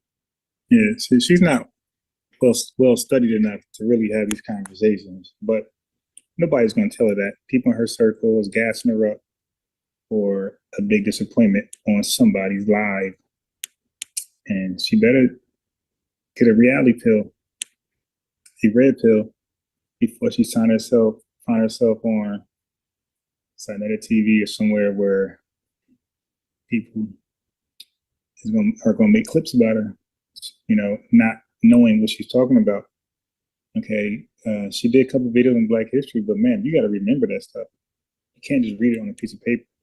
That means, to me, that comes off as you learned it on the fly. Okay, what we do, people like myself, we are passionate about this. We read it and it sticks to our brain, and we could be anywhere and we can recall it pretty much event by event.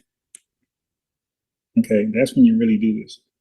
But reading something off your screen, nah.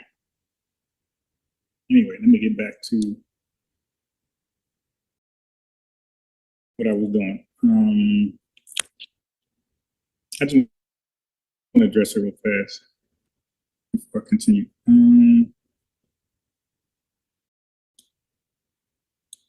So let me go back to my debate with that racist Latino guy.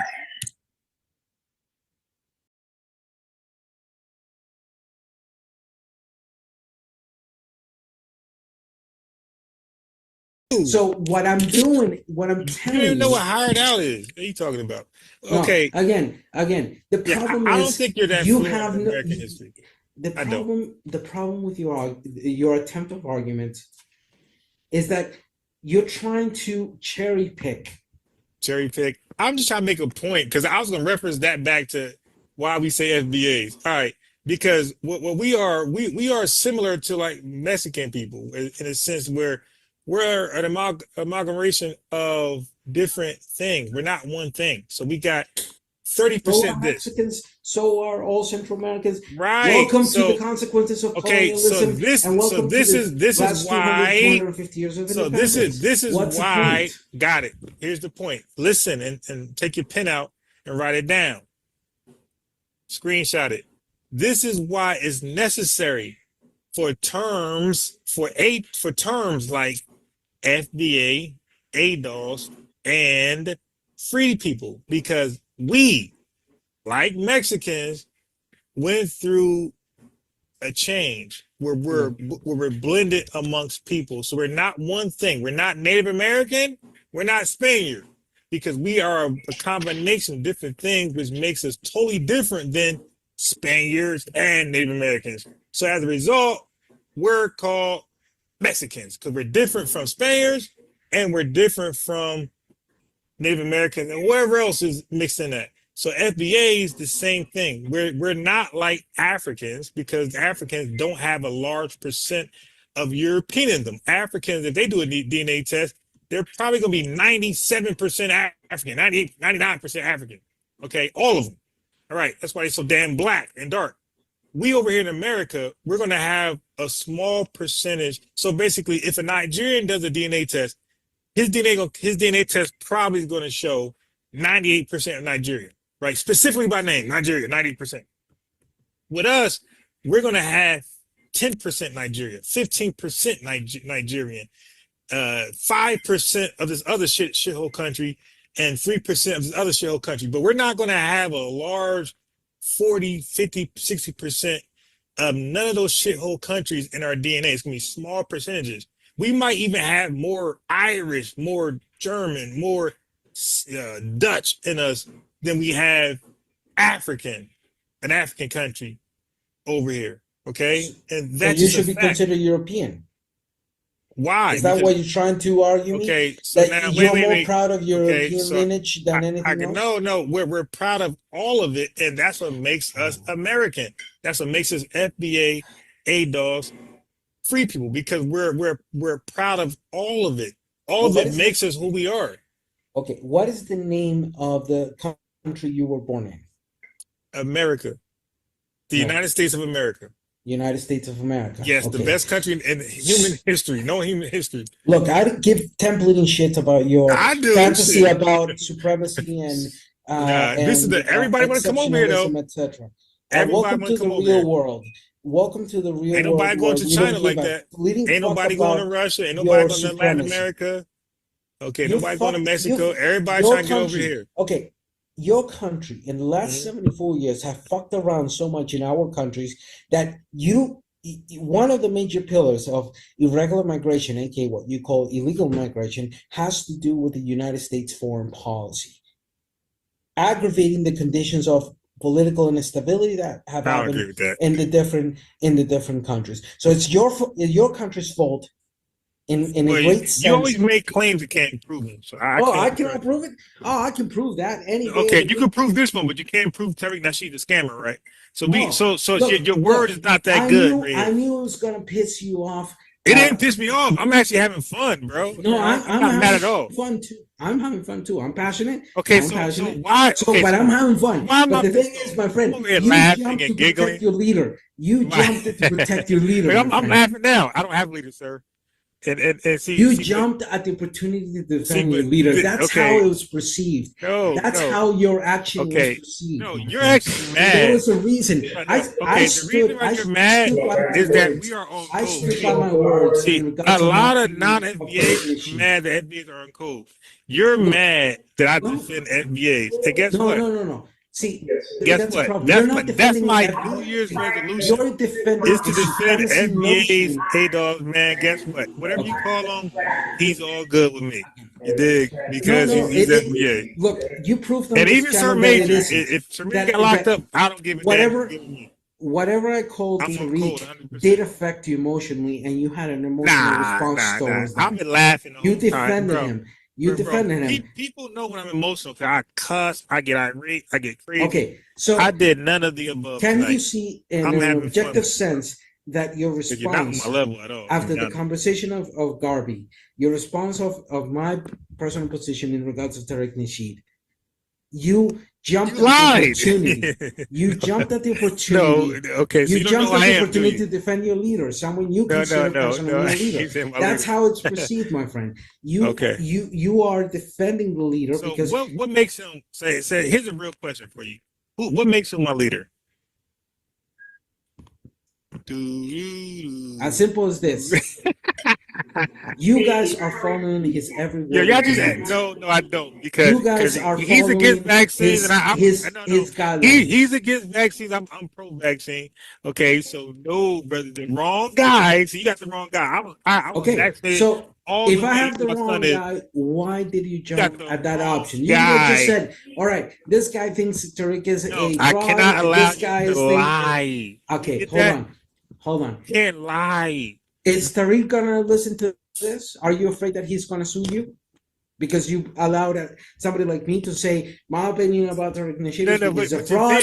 He's a charlatan. He's a loudmouth bullshitter. He's a scammer. Are you lying? So, hey, that's the position I put forward. Just like you said in regards to Marcus Garvey, who I did not defend, I did not care. For me, your position is Marcus Garvey slided through. I did not defend him. I did not jump in. Hey, chat. He's mad at me because I won't allow him to lie. That is no. See, he's mad that he cannot be a liar tonight. See, this is the thing. You jumped at defending that man. Dude, is he a because scammer you or not? have an emotional response towards him. And is he a scammer? Yes or no? I consider him one. But I have all the right as freedom of speech to consider a person a scammer. Facts to back it up. Yes or no? Sure, I need facts, and eventually I will get more facts in regards to him. But it's not my entire who the hell draws responsibility. the conclusion and look for facts later? Dude, that's horrible research. You're supposed to let the facts lead you to your conclusion. You don't conclude and look for facts.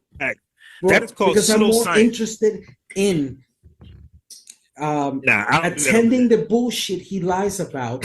Like what? And correcting. Like what? Okay, his arbitrary decisions in regards of what is and isn't an FBA. Dude, that's his opinion. Like you, no. You said his supremacy, his defense of U.S. Wait. and imperialism, working alongside supremacy and imperialist. Okay, now prove that against the other people. Third, prove that. No, prove that. Prove he's working along with white supremacy to further the agenda. Go ahead. Just go to his FBA page. No, I'm asking the fact of his I'm not doing your dirty definition work. of what FBA is. His clear attempts at erasure of identity of others here in the Western Hemisphere. You don't want to accept that because then it breaks the whole argument. Bro, you're saying stuff and you're not. Now, now, Ramon or Raymond, I blame you because you said I'm biased. Take him serious. He's no joke. You're a liar because he is a joke. Because I'm asking him to prove his talking points and he can't prove one. Hey, bro, can you just prove to us right now how he aligned himself with white supremacy, his ideology? Go ahead. Okay, so if we look at the definitions he's provided in his page in regards of FBA, right, it clearly shows that the arbitrary decision of what is an FBA as a U.S. supremacy control only, and I'm going to say this, he didn't say that. His ways of attending the reality, clearly shows his xenophobic stances and his like you just mentioned right now. We're the best country in the world. Nobody's in We competition. are. What country is close? No, you are not. You're just a country like the rest of us, Okay, trying to survive what, the what realities country's of freedom, science? man. Okay, so what country's science can compete with ours? Oh, for Go. crying out loud.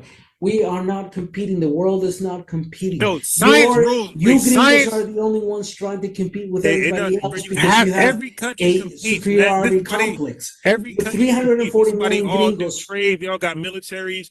They all got their scientists, their statisticians. No, see, Every country you're not competes. What understanding earth the are you point. on? You're not even understanding the fucking point. You are so in deep with the supremacy and imperialism of your own fucking country that you're not even having the capability This of country abstracting is yourself. clearly the best country in known history. There's not Egypt can't hide the shoe. Look, of that's America. a problem of your again. That's a problem of people like you or Tariq Why does who everybody just wanna want to come here? believe the bullshit. So why does everybody want to come here? We're not going to Japan, Yeah. China, Costa Oh Rica, no, you ain't. Mexico. We're You not ain't. going to Are those you countries. sure about that? Hell What- no, we ain't okay. going over there.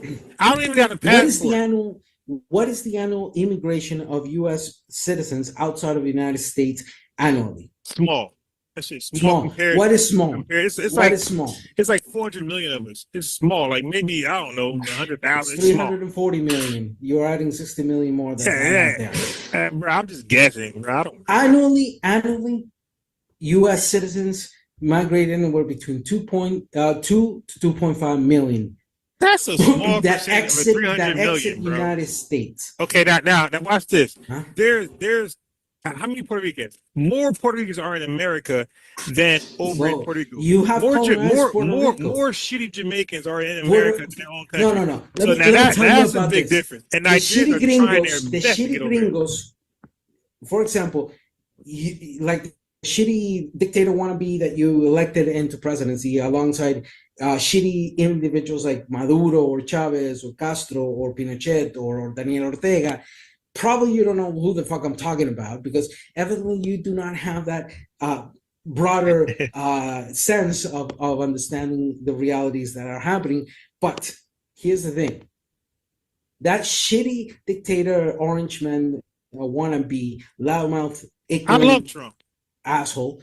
Yeah, I can tell that you love a dictator wannabe. I've been I love fighting Trump. against I love Trump. dictators all my life. I can know when a person is incapable of abstracting themselves from their bias and Now. realizing in that sense. I might hate him in the future, but I love him right now. So here's the thing. Like I said, Okay, now, sir, you got to be careful because right now, freedom of speech, man. no, I got it. That's the essence of it. I'm in my own country. My constitution provides me freedom of speech, as your constitution provides freedom of speech. In that sense, wait a minute. Let me just say this to you. What I'm saying is this. So I'm saying be careful because Latin America is not on my radar at all. I'm attacking Africa, 54 countries, and I'm attacking the 33 shitholes in the Caribbean. Latin America is not on my radar at all. I have no videos of Latin America, you right? talked about Mexico. Mexico's one country in Latin America. So it is in your radar. No, I did not. No, listen what I'm saying. I didn't speak ill of Mexico. I'm saying I be telling the truth. I be exposing these Caribbean and these African countries, right? And shitholes. Hold on, let me just finish. So what you're gonna do? Keep it up. You're gonna redirect my attention to Latin America, and I'm gonna start looking into. And you're gonna get your ass whooped in every sense of the word because we have people here that have more depth in history, that understand the elements of history, that are able to abstract ourselves from shitty positions. So, Chad, you see that, right? Latin America. I was giving Latin America a pass. I don't have one video of any Latin country, but now I'm gonna focus on Costa Rica. Wait, let me look that shit up right now. All right, go ahead. Okay, and if you do, okay, so now going further, decipher every single my point videos that you will be okay. So now I'm raging war on Latin America because of you. Go ahead, Gringo. You're Try running your it. goddamn And mouth. what you're gonna have is what happened to William Walker when he tried to wage war against us within 40 years after our independence. You're gonna get your ass burnt, and you're probably gonna end up like William Walker, dude. Sincerely, in that sense, your fraud of a leader, your scammer of a leader, your charlatan of a leader, you are defending him because you have a Latin America. You are now on notice. Okay, so I'm gonna lump you guys up with the other. It's evident that on this conversation you were unprepared, you were incapable of. Why doesn't Costa Rica have a military? Because we were wise and we abolished it 74 years ago. These guys can't even defend themselves. It's a terrorist organization against democracy. Dude, y'all don't have a military? Yeah, we don't. And that's a wise movement. Why the fuck the country spends $820 billion on a military to kick ass like your countries? Kick ass to take your resources. Kick ass, sure. That's why. Tell me one thing. After the Second World War, from Korea onwards, and that's Korea, Vietnam, Angola, Iraq, Afghanistan, so on. Why hasn't your military have had any successful we hung Saddam Hussein. We took that nigga from start to beginning. You lost Vietnam, you fucked up Korea, you fucked up Afghanistan, you fucked up Iraq, you fucked up the drug war. That's all good. All good. So that's what a failure. That's winning. That's not failing. That's winning. No, you failed systematically. You spent $4.1 trillion in 20 years in Afghanistan. Money that, well, it's not in your people's hands. You've spent $2.1 to $3 trillion in the war drugs in the last 60 years. So if you're gonna bullshit yourself about the exceptionality of your country, Costa Rica gonna put that bill. We're gonna take our ass over there and take your money, and you're gonna foot the bill we did over there in Iraq and everywhere else. Tell them that. Costa Rica, y'all gonna foot that bill. You can try it, but y'all don't have a military. We can just come over and just take it. Almost burned to death and buried in an unmarked grave. You try to advance into that. You don't have a military. Dude, we'll become your Vietnam. That's a lie. Yeah, that's a lie. You'll become your Vietnam. Those just little like ass guys kicked the ass of your military. Because they were hiding in fucking tunnels. Just like Afghanistan, after 20 years, you had to run away. So listen, the problem, Ron, is that you're not unbiased. You're completely biased. Now you are unbiased and you're a liar. And it's evidently that your knowledge in chess is not functioning because I was able to get your emotional responses. No, you did not. The way I wanted. And look, my chat knows when I'm angry, I start cussing, I start cutting off. Dude, I've been nothing but kind. I'm laughing. I'm the opposite. You've been irate because you were. No, I asked you a question. Hey, wait, passionate. Where you get to? Do not confuse.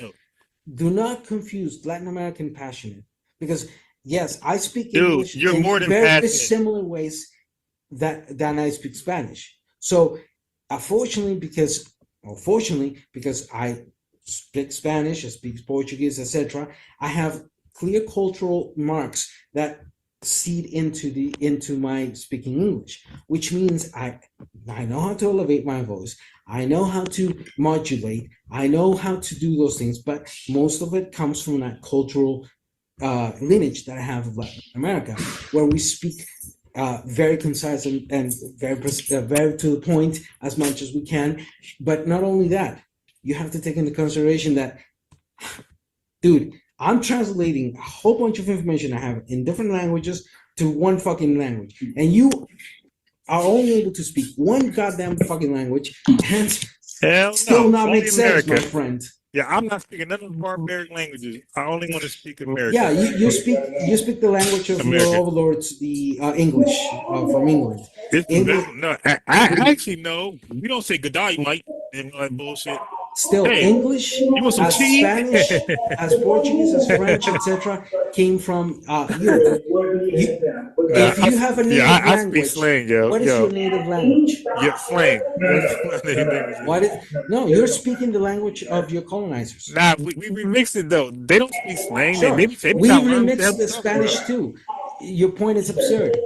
All right then. So aren't you speaking? Yeah, and that's why they don't consider your Spanish legitimate Spanish. So when you learn Spanish like I did about a book, they teach Spaniard Spanish. They teach vosotros. Vosotros. You don't say vosotros, right? You don't say vosotros, but they say vosotros because that's what they teach. They teach There are Spaniard 33 Spanish. different in Latin America. There's 33 different ways in Bro, Spanish. do you that say range vosotros? from Yes or no? vos to tú, to ustedes. Brother, do you say different vosotros? utilization. Yes or no? Just like in United States, Exactly. you have My 15 man don't different answer states no question. of different ways. Dude, your questions are stupid because I know. I just answered it and you did not listen. I said, do you say vosotros? Yes or no? on occasions, yes, vosotros. Okay, then you want to be Vosotros. Spaniard. All right, I get No, it. No, Yeah, let me tell you in this, that's not Latin. way. That's not Latin, bro. Oh my That's God. Spaniard Spanish. Here we go. Okay, listen.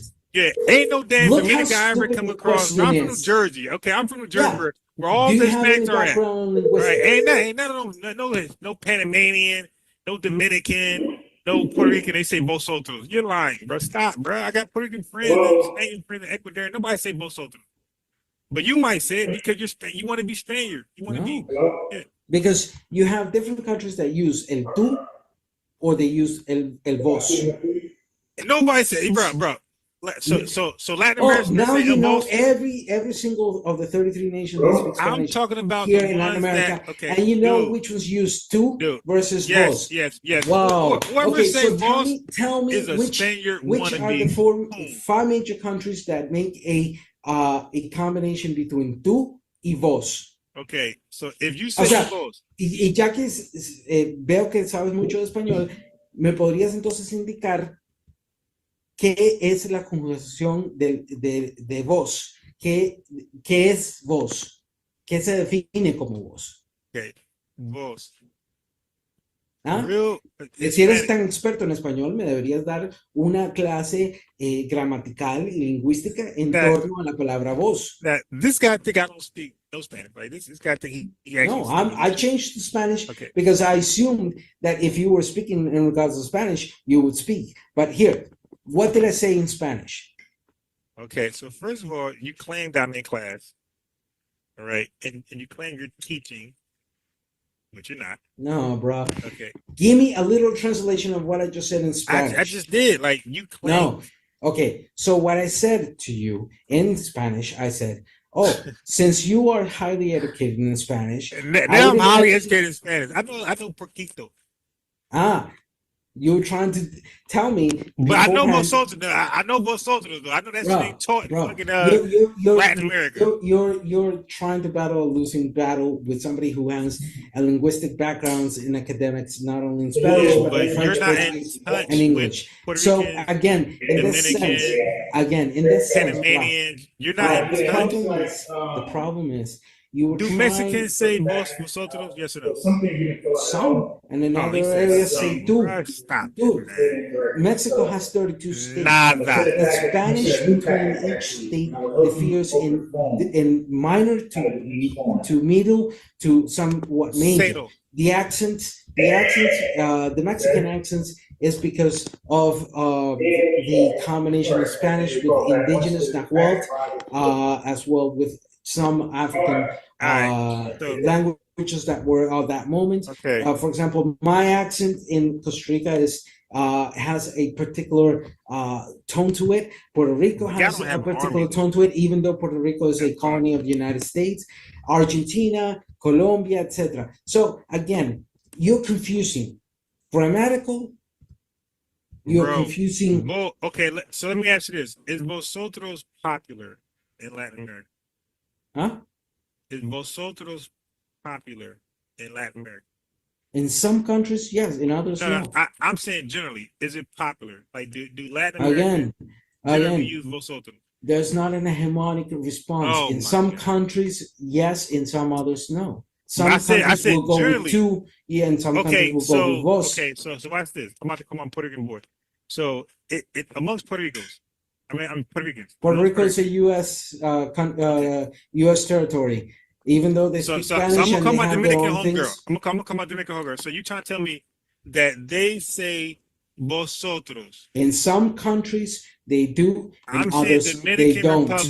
Dominican Republic. Do they say Dude, you're cherry picking like a motherfucker. I got to be specific because you're trying to act Okay, like put her they on the don't. phone. I'll speak to her in Spanish. and No, let's but see. we're not gonna talk in Spanish. We're gonna talk in English because I just want to know: do they say vosotros amongst themselves in Dominican Republic? Yes or no? What? Rephrase your question, Do they say vosotros when they talk? bro. You asked me first in a general sense All right, in Latin okay. America. Because Yes or no? I had to pin you down. And now because you you're keep just running. cherry picking All right, to okay, Dominican. so- all right, Dominicans so do no more not speak cherry of picking. vos. Dominicans speak of tú. Right, That's right, one of the right. countries that speak of tú. As I Exactly. reinstate, Thank you for being honest for once in your life. Thank you. again, like I reinstate, and I Because repeated the myself Dominicans, they because speak that you don't real want to hear me. slang I Spanish. said, no, look how dishonest Puerto and Ricans speak that disingenuous. real slang Spanish. Look how They're not dishonest. trying to be white. Again, how disingenuous and dishonest you're being. Because you asked me, and you can go back to this recording. You are being a charlatan right now, just like your leader. Oh, shit. Yeah, but you can't prove none of that stuff you talking. No, so first, you asked me if Latin America speaks of vos. I told you some countries, yes, But some I'm saying countries, in no. general. In general, I answered you. Some countries do speak of vos, some countries speak of tú. That has to do with Man, different majority elements. say two, man. Majority say two. I call my As brother again, Sam I right said, now. some Sam countries Glad. speak of vos, some countries speak of tú. In Yeah, my particular condition, minority, we utilize small more minority. vos. Yeah, so y'all want to be white. Y'all want to be colonized. Motherfucker, that doesn't mean anything. It just means that the All right, so let's bring it back. the tú is an impersonal. Right, it's slang, and that's No, what it's Latin not America slang. does. Okay, you don't know the difference between tú y vos.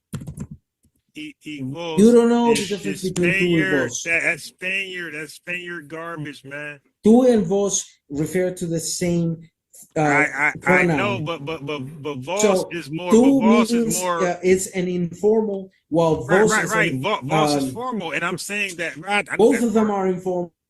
Both of them are second person singular.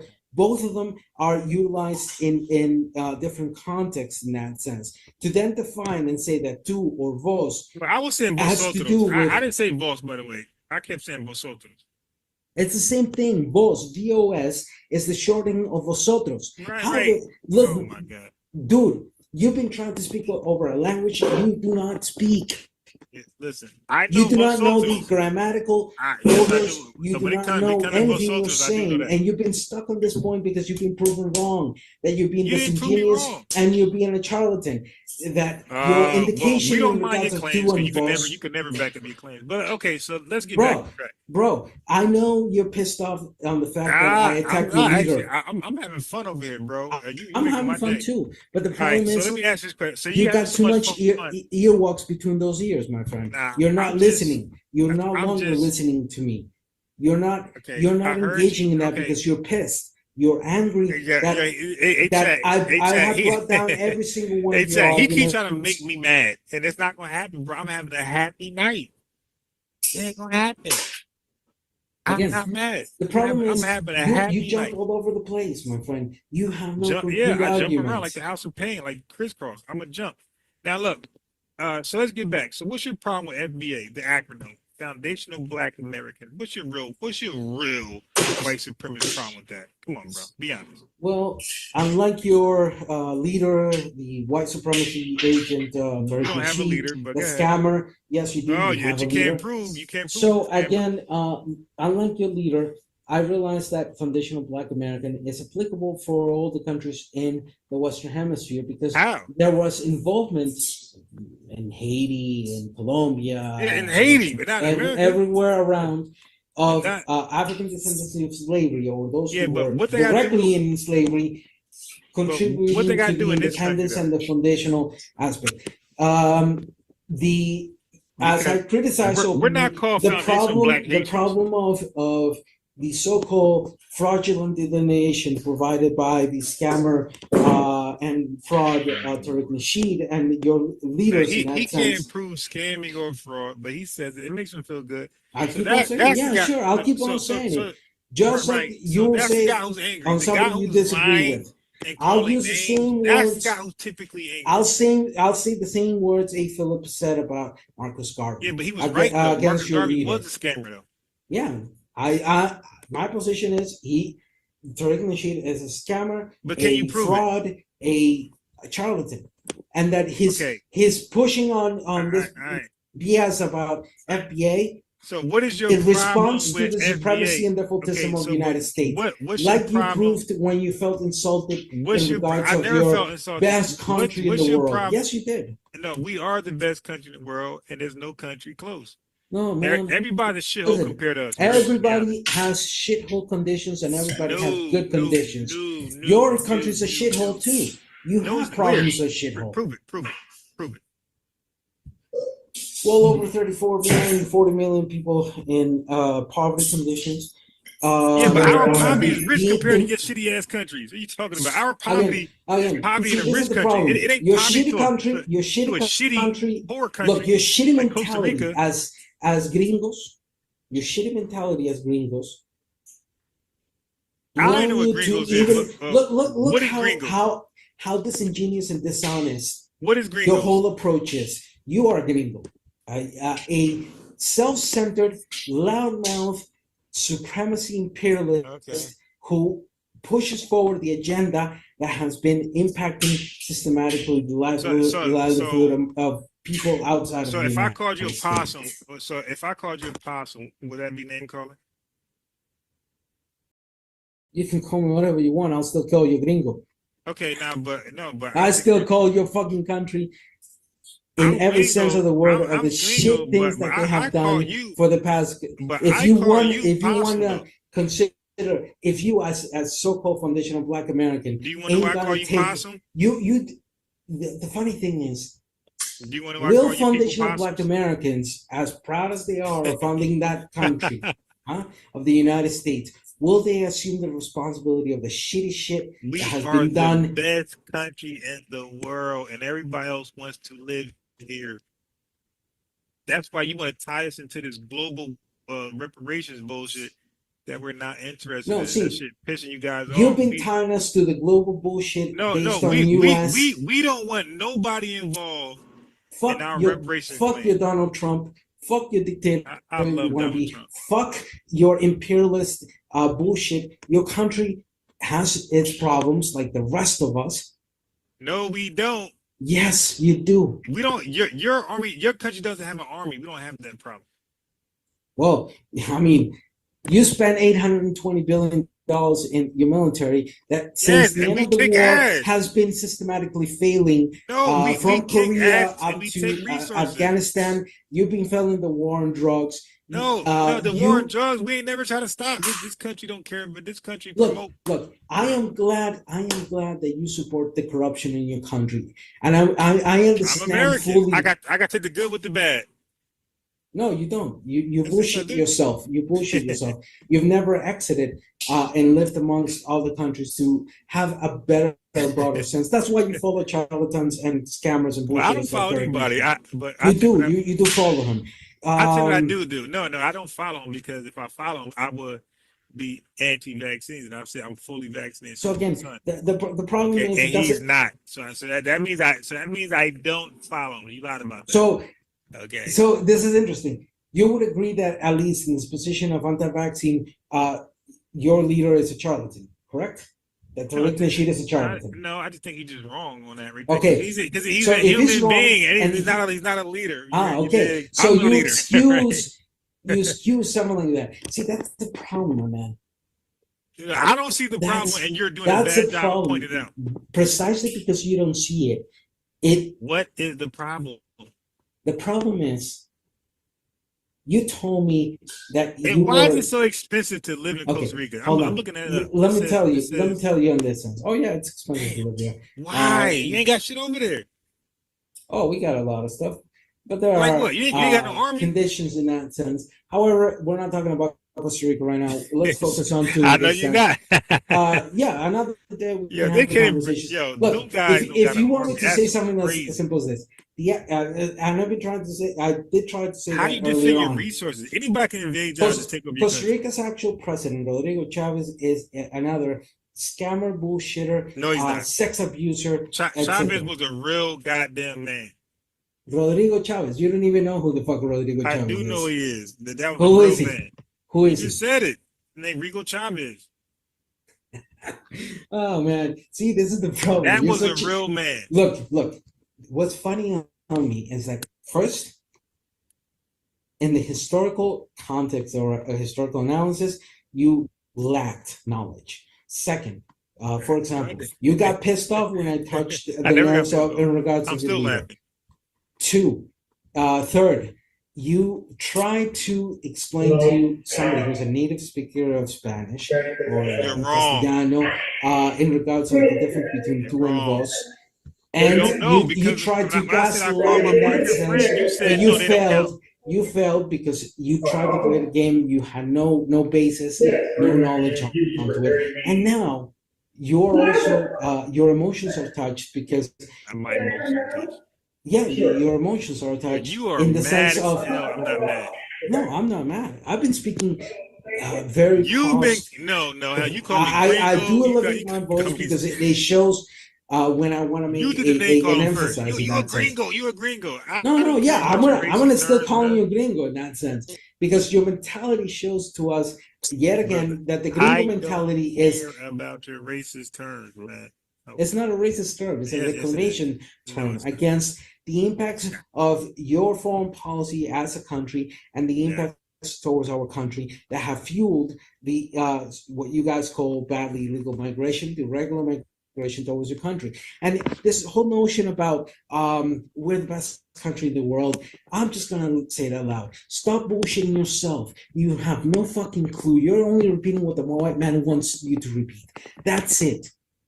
And just like Tariq Nasheed, who functions as that pushing towards the white man. So let the me point ask you. being here, my Wait, so let friend, me ask you and a question. what Wait, time hold is it? on. Oh shit, it's Yeah, almost I might get off too. 11. Yes, Yeah, wait, I me gotta too. go work tomorrow.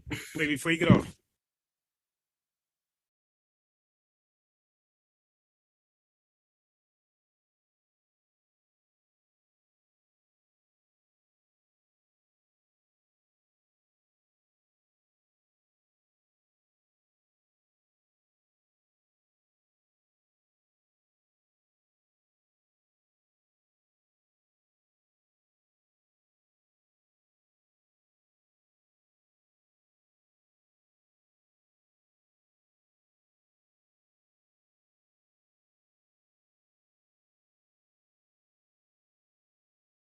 Right. So, but everything he pretty much said was ass backwards, and he really never dealt with FBA as an identity of a lineage. He really didn't do that.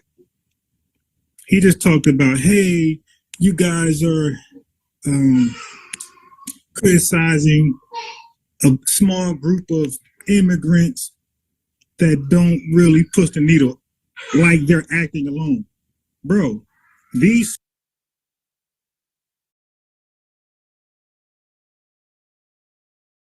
to just being told what to do because they're lazy, all those things that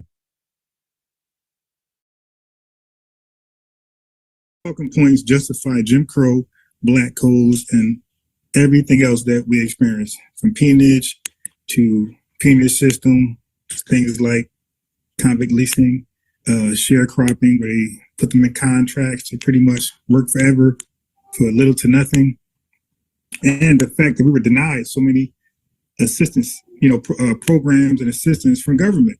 We were denied that stuff because of the talking points that we were lazy and drug addicts. Yes, those are dangerous talking points. And when people say that about us, they're white supremacists.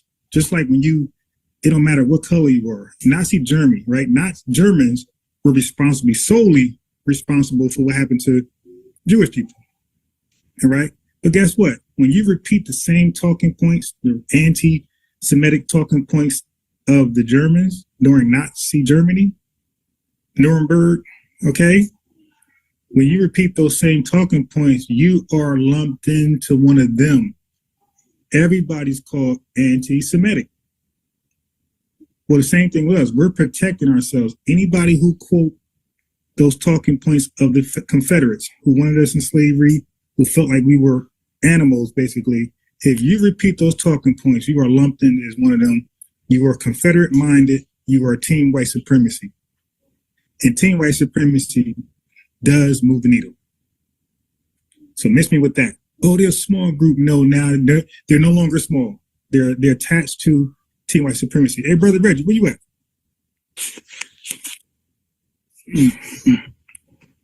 Where's Reggie at? Oh yeah, you can do it. Let me put the Zoom link in there. Hold on, real fast. Put that. I almost forgot about you. Is anything I'm saying making sense? And like Brother Reggie said, support unbiased. Ron, the Cash App is pinned to the top. A lot of research poured into this, and later on, I'm gonna come back with a live showing that our early leaders were never team immigration like that. Again, because we don't have anything, and we definitely all of them, Frederick Douglass, Booker T. Washington, and A. Philip Randolph, they all were against any thought of living in Africa. So when Brother Reggie lied and said Booker T. Washington was looking at Liberia, like where are we? He just lying. He just flat out lying. Pink supremacy. Yeah, so a lot of research, and I just debunked everything. So I got some stuff, man. I got some stuff. So, we criticize them. It starts with internal criticism. Hey, bro, everybody criticizes outside groups, especially when they are in your business. We're supposed to ignore the talk so it can grow loud. Therefore, we can't do anything about it. No, you stop the mumbling early, so you don't have to worry about the loud screams. Okay, you don't want to deal with the loud scream. Once it gets to screaming, the lie becomes truth. Okay, it becomes the truth. No, we stop that mumbling early. We address it early. We try to stop it, but we address it early. We supposed to sit back and let people just talk about it. It's like, what the, my brother? And a lot of them do that. A lot of them sit there and act like we should just be an unprotected class. That people just say all crazy stuff about us. Ain't even met us yet. Ain't even been to the country yet. In their own country, they're believing this stuff about us. Go in there. They ain't even meet us. I can show you videos of Rwandan women. Yeah, they got a lot of nerve. They over there, never been over here, never met one American, and sitting there saying we're drug addicts, we're prostitutions, and let me guess, white supremacy told you. Right, so white supremacy is coaching you. The white supremacy is training you to believe these things about us. And then you go ahead and believe these things and repeat the rhetoric, you are team white supremacy. Like, what's the argument there? There's no debate. Go there. Get your cartoon. So I put the link in there for this Reggie guy.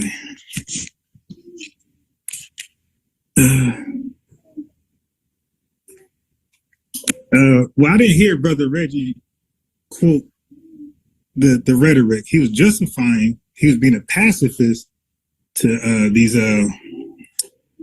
black immigrant white supremacists. So, but Brother Reggie ain't that crazy to start saying, because he'll be talking about himself, dummy. Probably. Are you that dumb? Brother Reggie just showed his genealogy in a damn on the screen. He showed that he's FBA. So why would he say that? That's just probably you just a goofy Latino that get banned from every podcast you join because you're always off topic and you always change the subject. You in the back? Hold on. Let me see where you at. Okay, I see. Okay. All right, 1 second. Let me let you in. Let me share my screen. So I ain't got to worry about no corn bombs.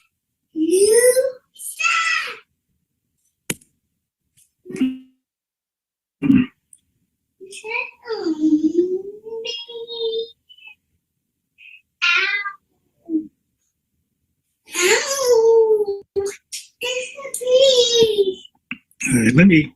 Daddy, just please, Daddy. Okay.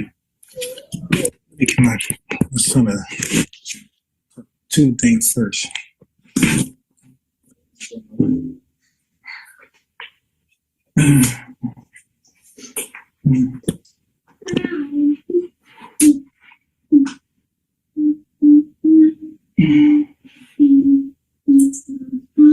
People act like they don't understand that. Yeah, but I got them.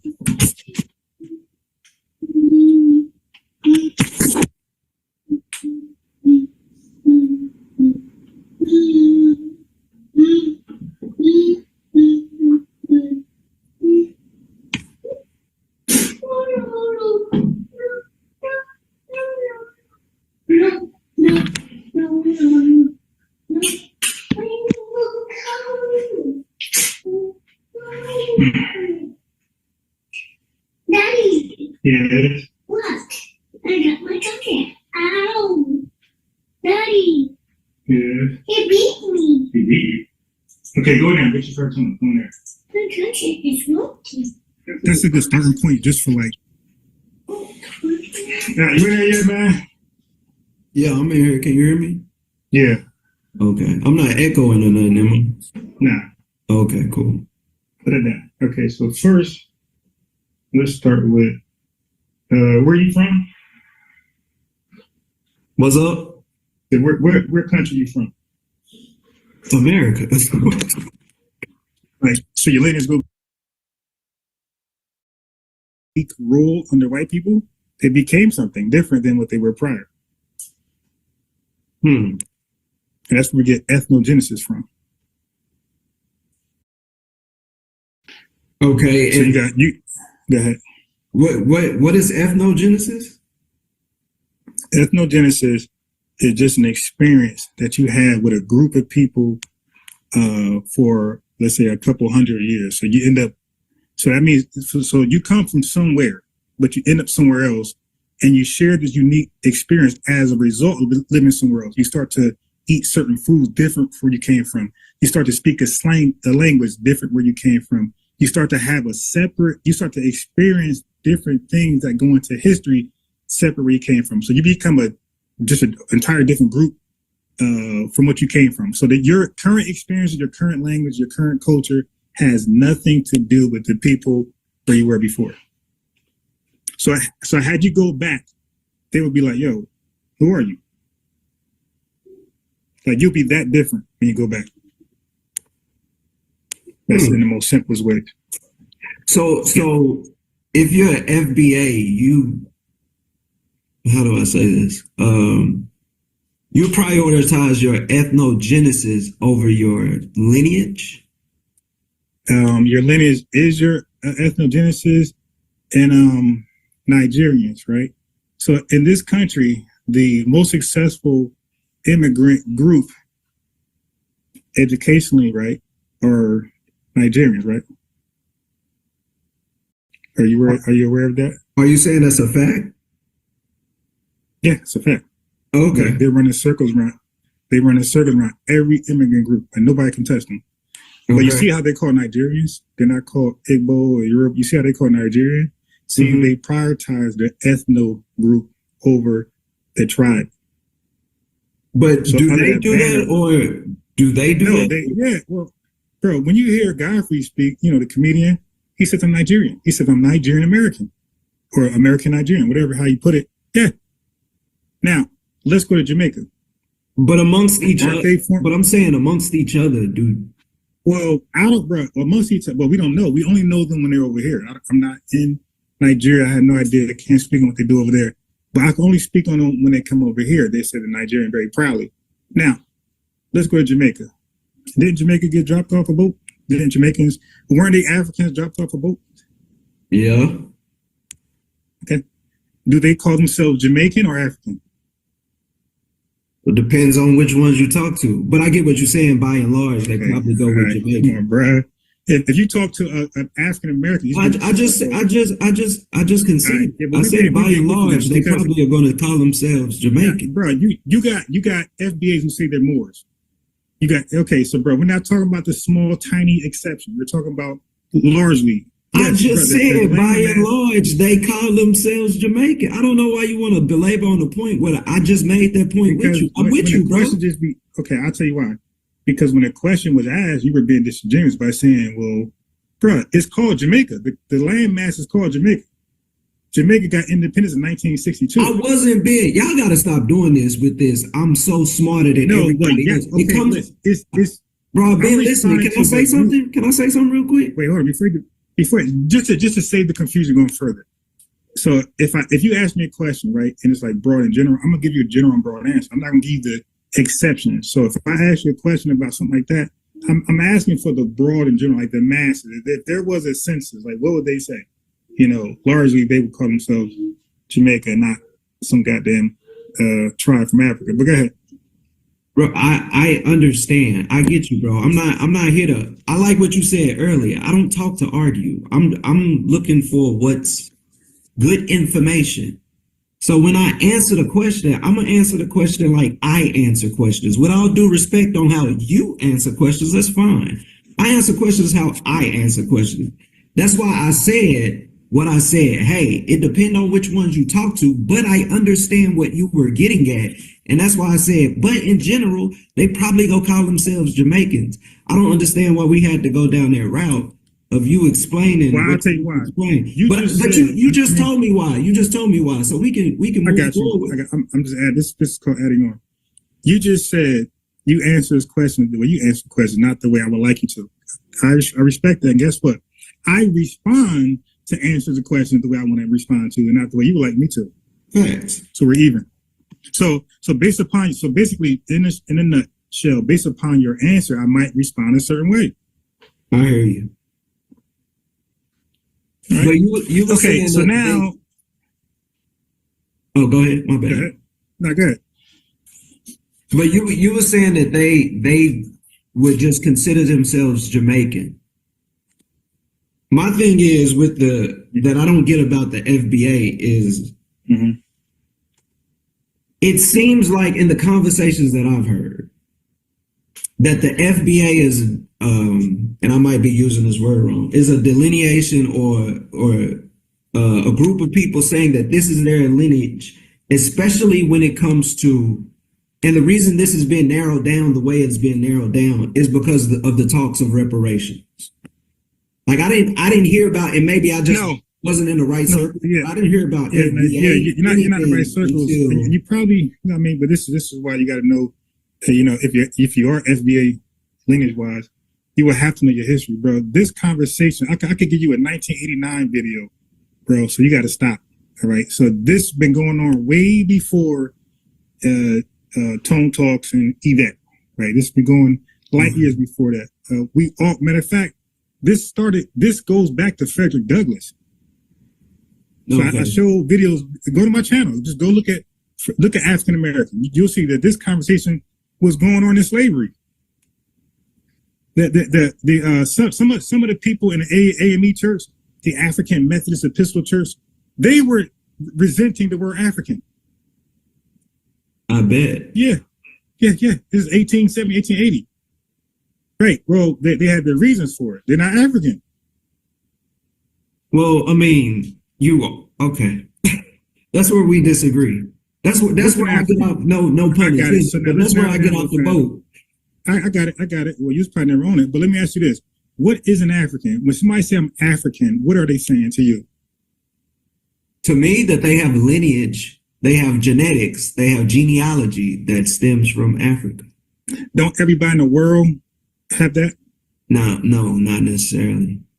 So there's okay. So what people don't have genetics that goes back to Africa? What people don't have genetics that go back to Africa? Yeah. You mean by and large? Yeah. No. You just said genetics. You said you went there. You said genetics, right? So I'm asking you, Because when I go on YouTube and watch these shows, I see white folks, they're Hispanics, their DNA go right to they have a percentage in Africa somewhere.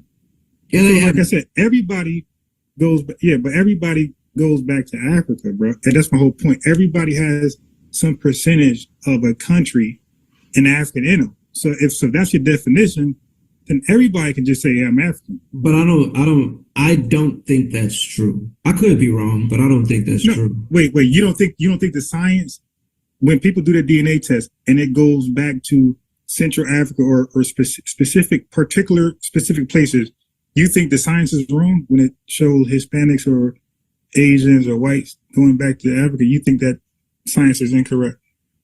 No, I'm not saying that. If somebody shows that they have DNA that traces back to Africa, that's a different thing. But you just saying how's that different? You making a blanket statement that says everyone's DNA traces back to Africa. That's I said, okay, look, well, everyone then let's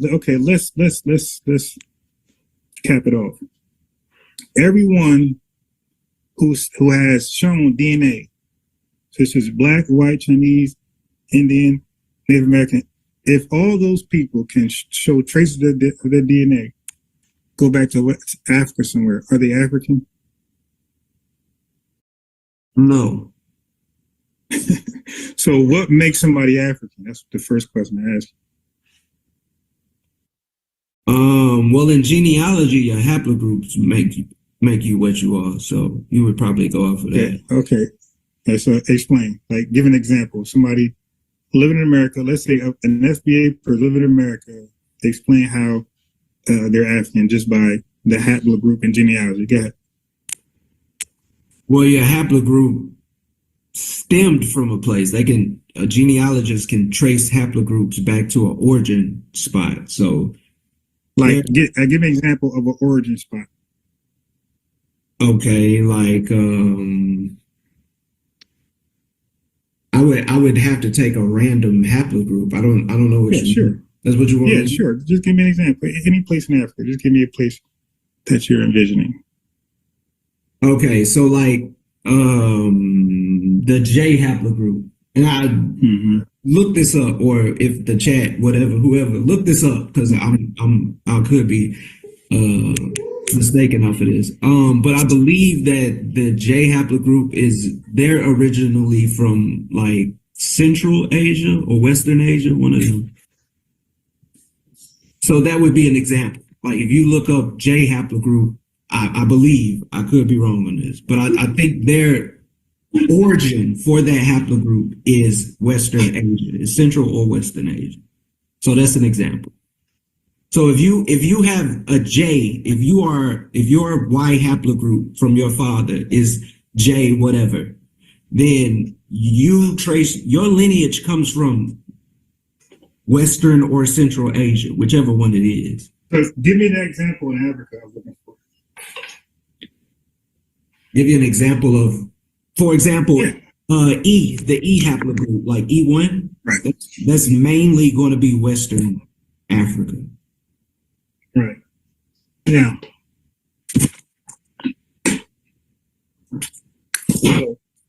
no Chinese, white people, or Hispanic have the E. If a Chinese person, white or Hispanic, don't focus on one. I named all three. Okay, if a white, Chinese, or Hispanic person has an E haplogroup from their from their father, more than likely their father was Black. Right, but right now, currently, they're white, Chinese, and Hispanic. So, are they also African? Then more than likely they won't have an E haplogroup. More than likely, what does that mean? Is that absolute, or is that possibility that they do? Earlier we were speaking in general, so No, you went to science right now. No, when you go to science, how science works. Science is general. No. Science is very specific. Science can be very specific, but science is made up of generality. Anyway. That's what a theory is, right? A theory is just a general. No. See, now you're gonna be stupid now. That's not what a theory is. Okay. I'm not saying that's what. channel. Well, you're right. Let me qualify. I'm not saying that's not what a theory is. but that's what that's kind of what. And I'm asking. I'm not saying this like I'm right. I'm asking. Is that not what a theory addresses? Like the generalities of something? Right. What is the force pulling us down? I'm trying to figure that out. You're saying gravity. Listen, you got to first know what a theory is. So that's what I objected to, is what you thought a theory was. Not see what you're trying to. What you kind of did was you implied a general conversational theory to a scientific theory, and that's why I objected. I said, no, that's not what a theory is. Well, that's cool. That's why I said I'm asking. Yeah, but anyway, without going too far sideways. So you believe if I had something E in me, that makes me African, right? More than likely, yes. More than not, yes. But you don't know either way, right? That's what a genealogist would say. Right, I got it. So, but that's what you were using. So if we say we're not African and you don't know we got E in us, why are people in our way saying we're African? No, wait, what? Okay, you just said the E marker. Yes, if somebody has a Y, because you can only get one Y, your haplogroup from your father if you're a man. 2. Maternal African ancestry, mtDNA, direct female lineage. If a white American has a maternal ancestor who is African, their mtDNA might belong to haplogroups L0, L1, L2, L3, which are common in Africa. Since mtDNA is only passed from mother to child, this means a white American today could have an African female ancestor while looking completely European due to admixture. Genetic tests from companies like 23andMe and Ancestry DNA have revealed some white Americans with Y-DNA haplogroups E1B1A or E1B1B, meaning they have a paternal ancestor of African origin. Final thoughts. Haplogroups can reveal African ancestry in white Americans, especially in the South, due to historical mixing. Haplogroup A and B are rare but possible in white Americans with African paternal lineage.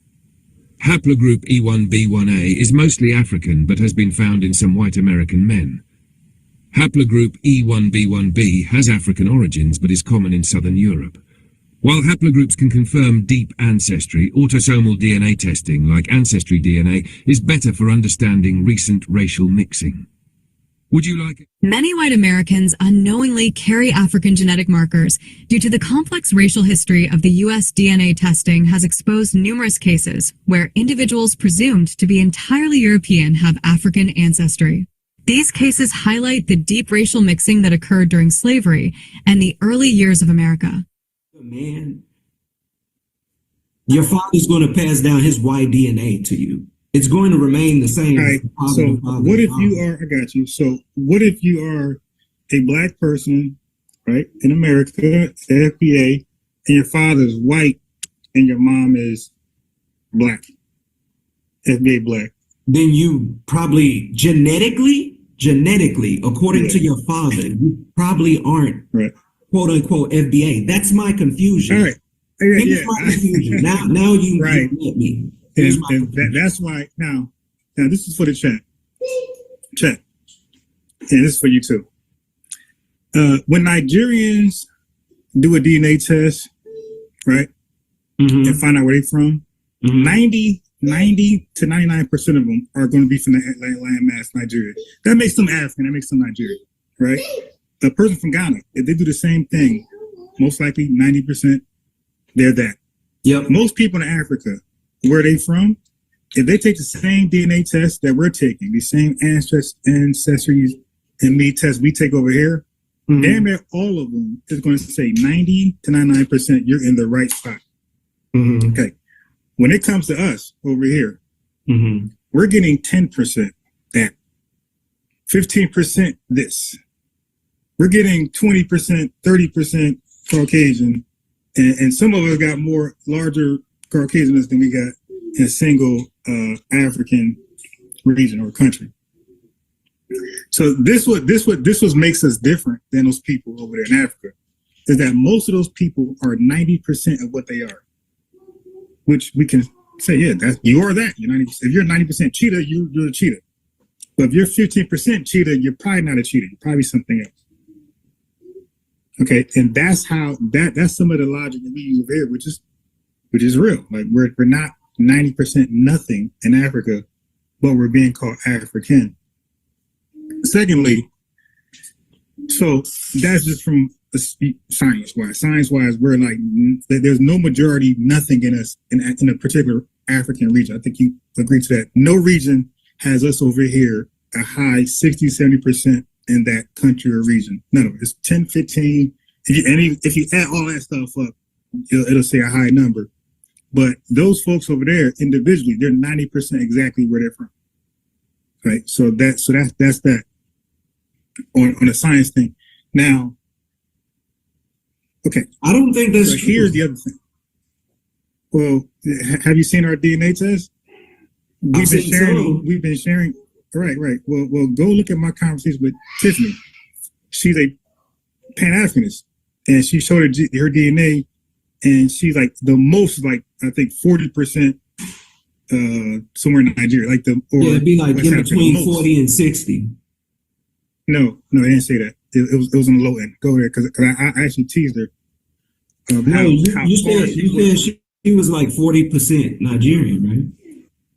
No, I mean somewhere in West, not that. She was somewhere in West. I'm saying Nigerian, but remember Nigeria is a bunch of different people. But she was 40% West African. That's what you're saying. 30, 40%, something like that. Yeah. Yeah, that's what I just said. It's generally with you said 40 to 60, and that's not what it says. She had it there. I'm not saying hers. I'm saying for us right, but in general, the ones that I've seen. Yeah, but you're responding to what I said. I wouldn't be comparing. Yeah, but you're responding to what I said about her though. So that's why you're adding that confusion there. I'm speaking of her and what she actually showed on the screen. Two different. She showed two different places where she did her DNA. And both of them had her like under like 40% or near 40% of a particular African place. And after that, it went worse, 20%, 10%. But she had like 15, 20%. She had some more European in her than some of those different African countries. But aside from that, so that's science. But aside from that, or just labeling, right? Because those people are in the same landmass, but they're labeled differently. Like you said, Yoruba, Igbo, you got the Uganda people, you got the Tutsis, you got the Pygmies, you got the Hutus. They're all around the same area, but they're labeled different. Right? They're all labeled different. So now you got labels. So apart from science, you got labels. So people label themselves differently, even though, according to you, they're the same people. But they acknowledge differences, and those differences is enough to them to say, I'm going to label myself something different than you. Right? So get back to the topic. You got the Eritreans. They're Ethiopian, but they said, we got so many differences with you folks that we're going to seek independence and call ourselves something different than you. And now the Eritrean. And there's no, oh, aren't you African? It's just those Eritrean people. So that is normal. And what we're doing is normal. And matter of fact, we're the only people on the planet Earth that didn't do it. And that's where you get delineation from, to go back to what you mentioned earlier. That's what it actually means. We're carving out the whole world had carved out something for themselves, a name for themselves. So, we're different than you. He's different from him, and she's different from all of them. Everybody did that but us. So now we're finally saying, you know what? Let's get on board. We're late. Let's carve something out for ourselves where we're just uniquely different, like everybody else is uniquely different from each other. Which I don't know how it could be culture, it could be the DNA. Doesn't matter. They're still different. When you see these people, you know they have something that makes them different than the people over there. Mm-hmm. So that's what we did. So with that, we had prior terms, but those prior terms were co-opted. America had spread those terms thin, where most people could just be called that. Just come over here, get citizenship, and now you're one of us. And that's not how that works with us or anybody else. And for that reason, they're one of us. They're black. We're black. But when there are stats about black people, America holds, we become, FBAs, Black Americans become the face of that negative stack. So even though Jamaicans, Haitians, and all Sudanese people, Ethiopians, although they're scamming and stealing and murdering and selling drugs, prostitution, that's all coupled under Black stats. So when people talk trash to us or want to pass laws, white supremacists or others alike, they like to bring up those stats. But what about Black on Black crime? Well, what is that? Because that's a mixture of Black folks in there. Call me when it's FBA crime. Call me. There's a mixture of people in all these Black on Black stats. That's criminal. But that's never So going we to don't want exist, to be, right? that never been a what? That's never going to exist, right? Okay, but that's what we're doing. Okay, that's what we're doing today. For example, Tariq was talking to an Italian guy, right, on one of his shows, and Tariq, was trying to couple him with white America. You know how we can talk. Hey, you people did this. He stopped him right away. Oh, I'm Italian.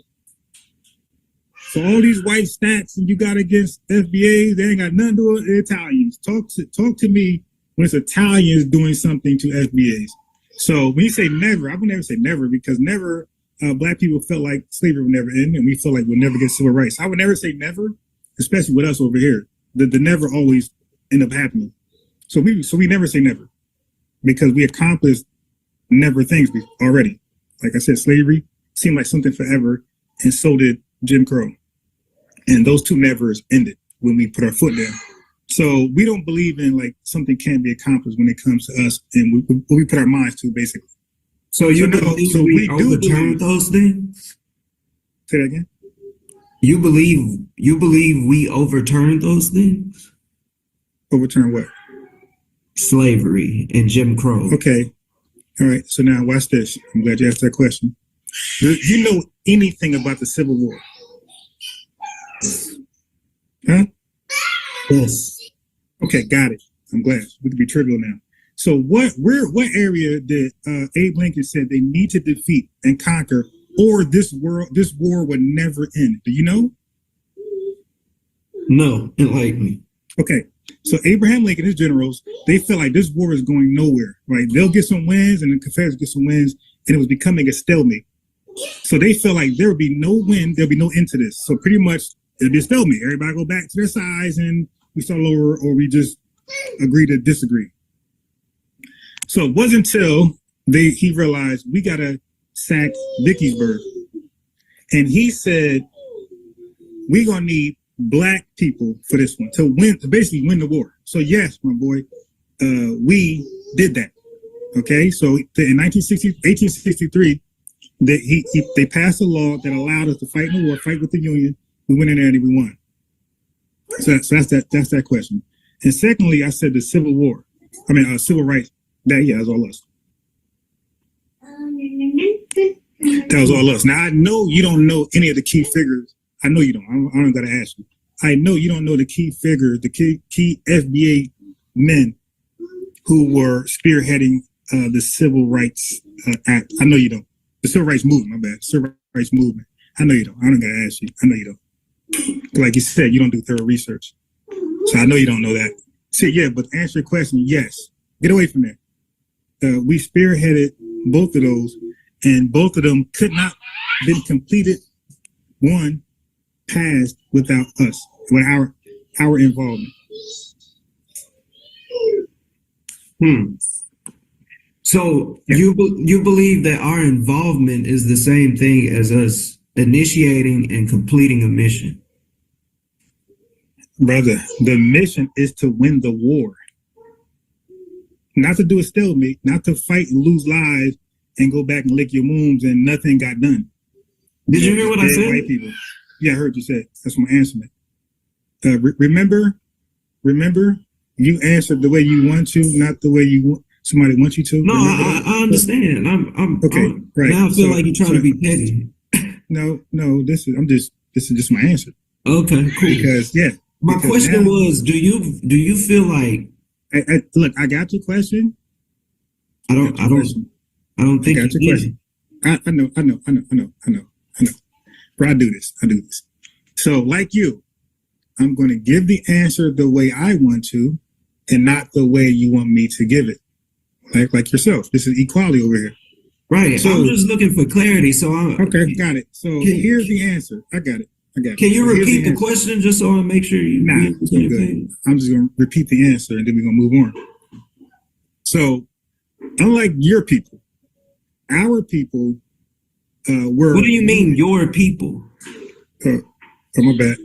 Our people, okay, our people were needed to actually win the war. The war was not going to be won without our involvement. So there was going to be a stalemate. You know, a stalemate, you know, in the game, you know, how about this? Hey, chat, how about this? There's a soccer match going on. It's 0-0. They're down to 1 minute left in the game. So that means a whole hour or two passed. I'm on the bench. They say, yo, Ron, get in. I kick the winning goal or I assist the winning goal. However, the winning goal, I'm involved. Yes, I help win the game. That wasn't my question.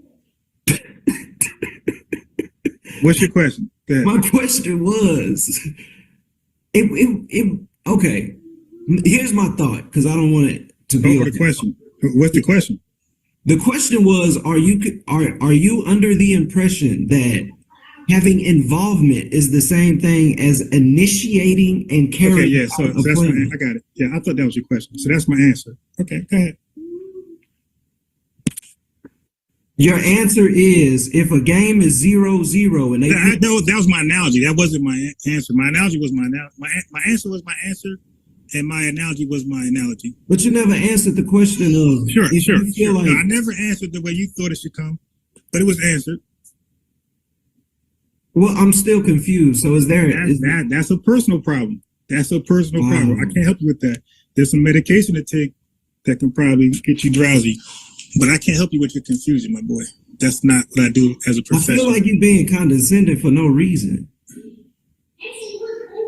Brother, I gave the answer, and I'm not going to rephrase I don't understand how in your answer the involvement of people is the initiation, because that's what I was speaking towards.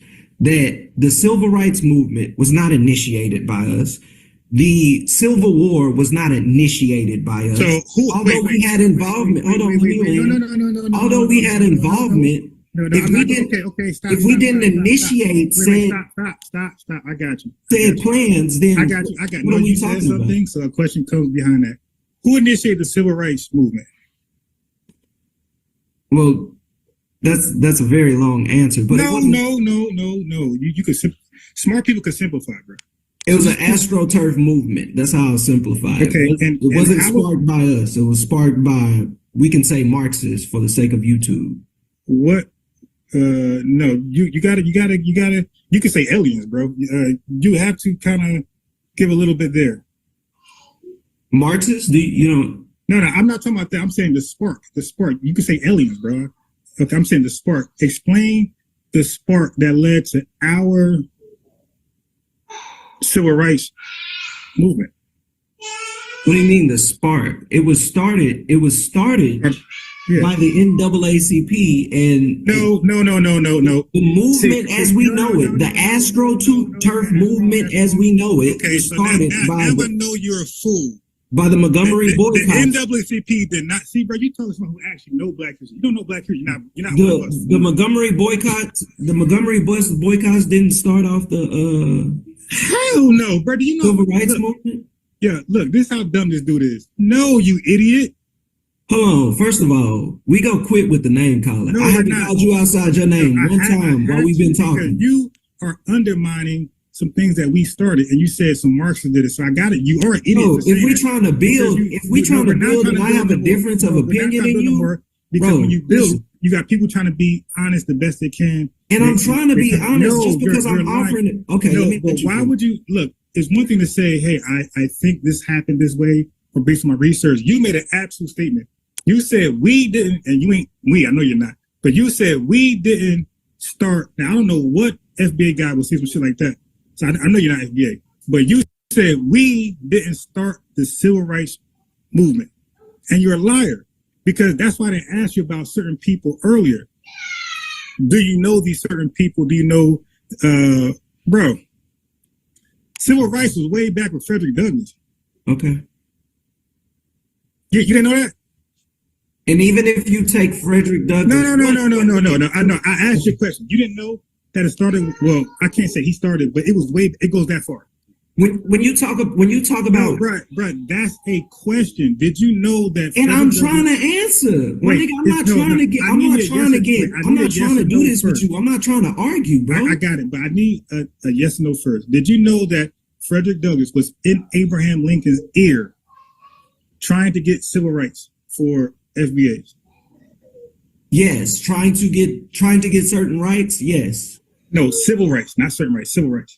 You can call them civil rights, sure. Yes. Well, then what are we calling it then? Okay, but anyway, so that debunks your whole Marxist bullshit and this boycott stuff. You are so early.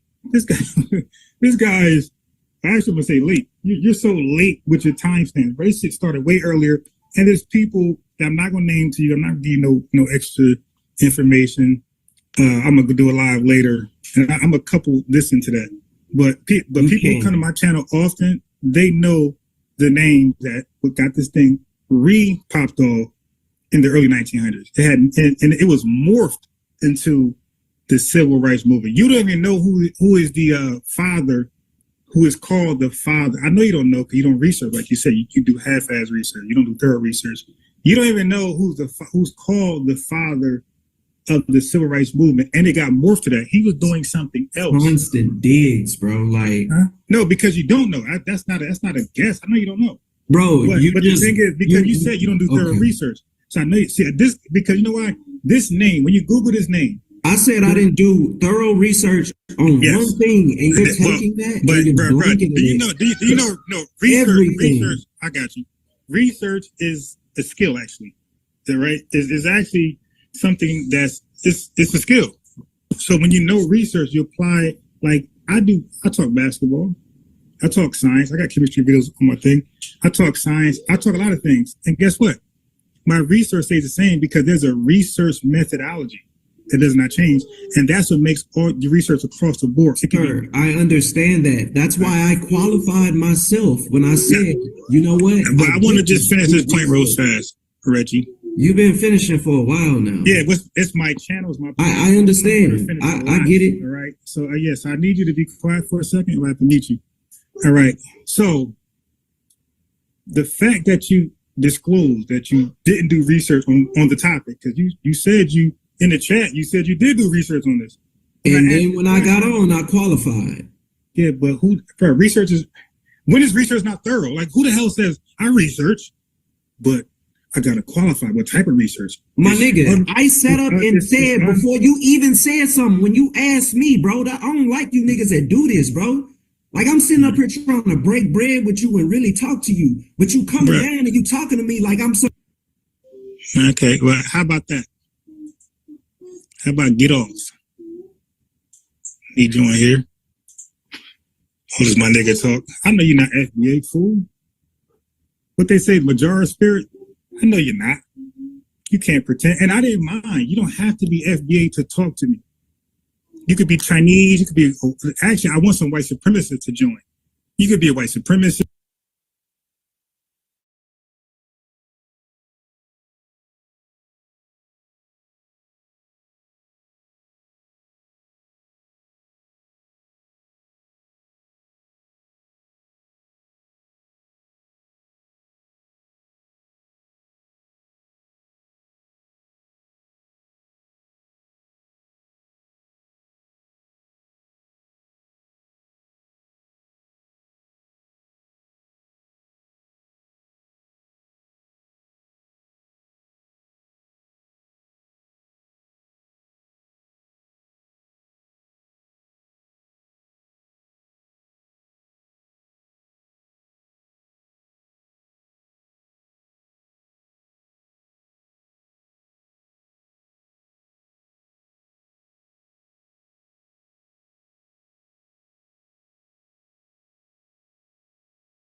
Yo, family.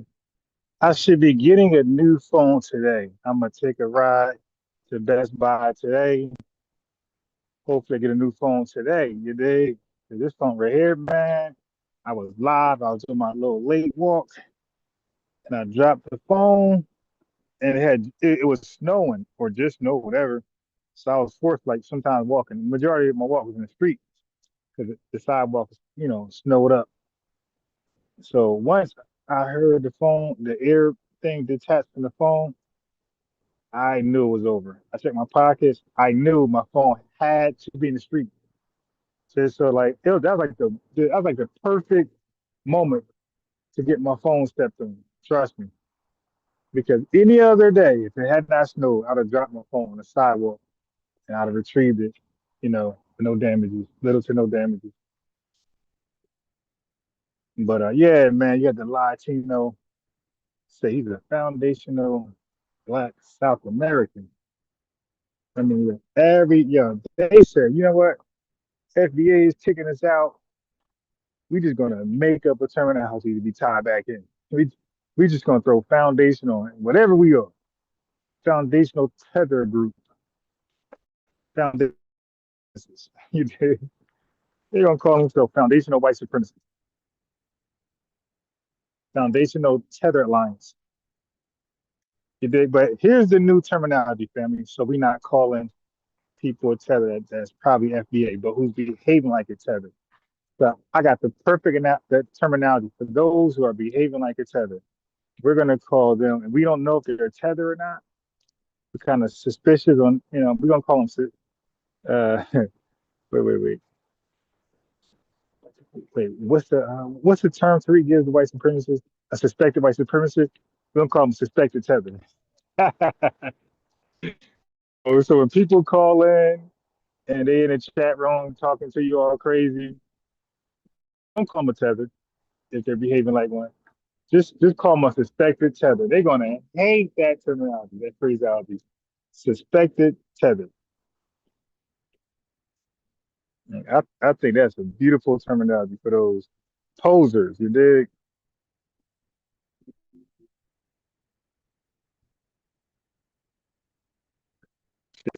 Yeah. So if everything go right, I should have an unlocked phone today. If you dig what I'm saying. I gotta take these headphones back and try to look for something else that I got there. It might just be the phone. You know what? It might just be the phone. Maybe I should fall back on a new headset and just get the phone and then get the new phone first, and then yeah, I think that makes sense.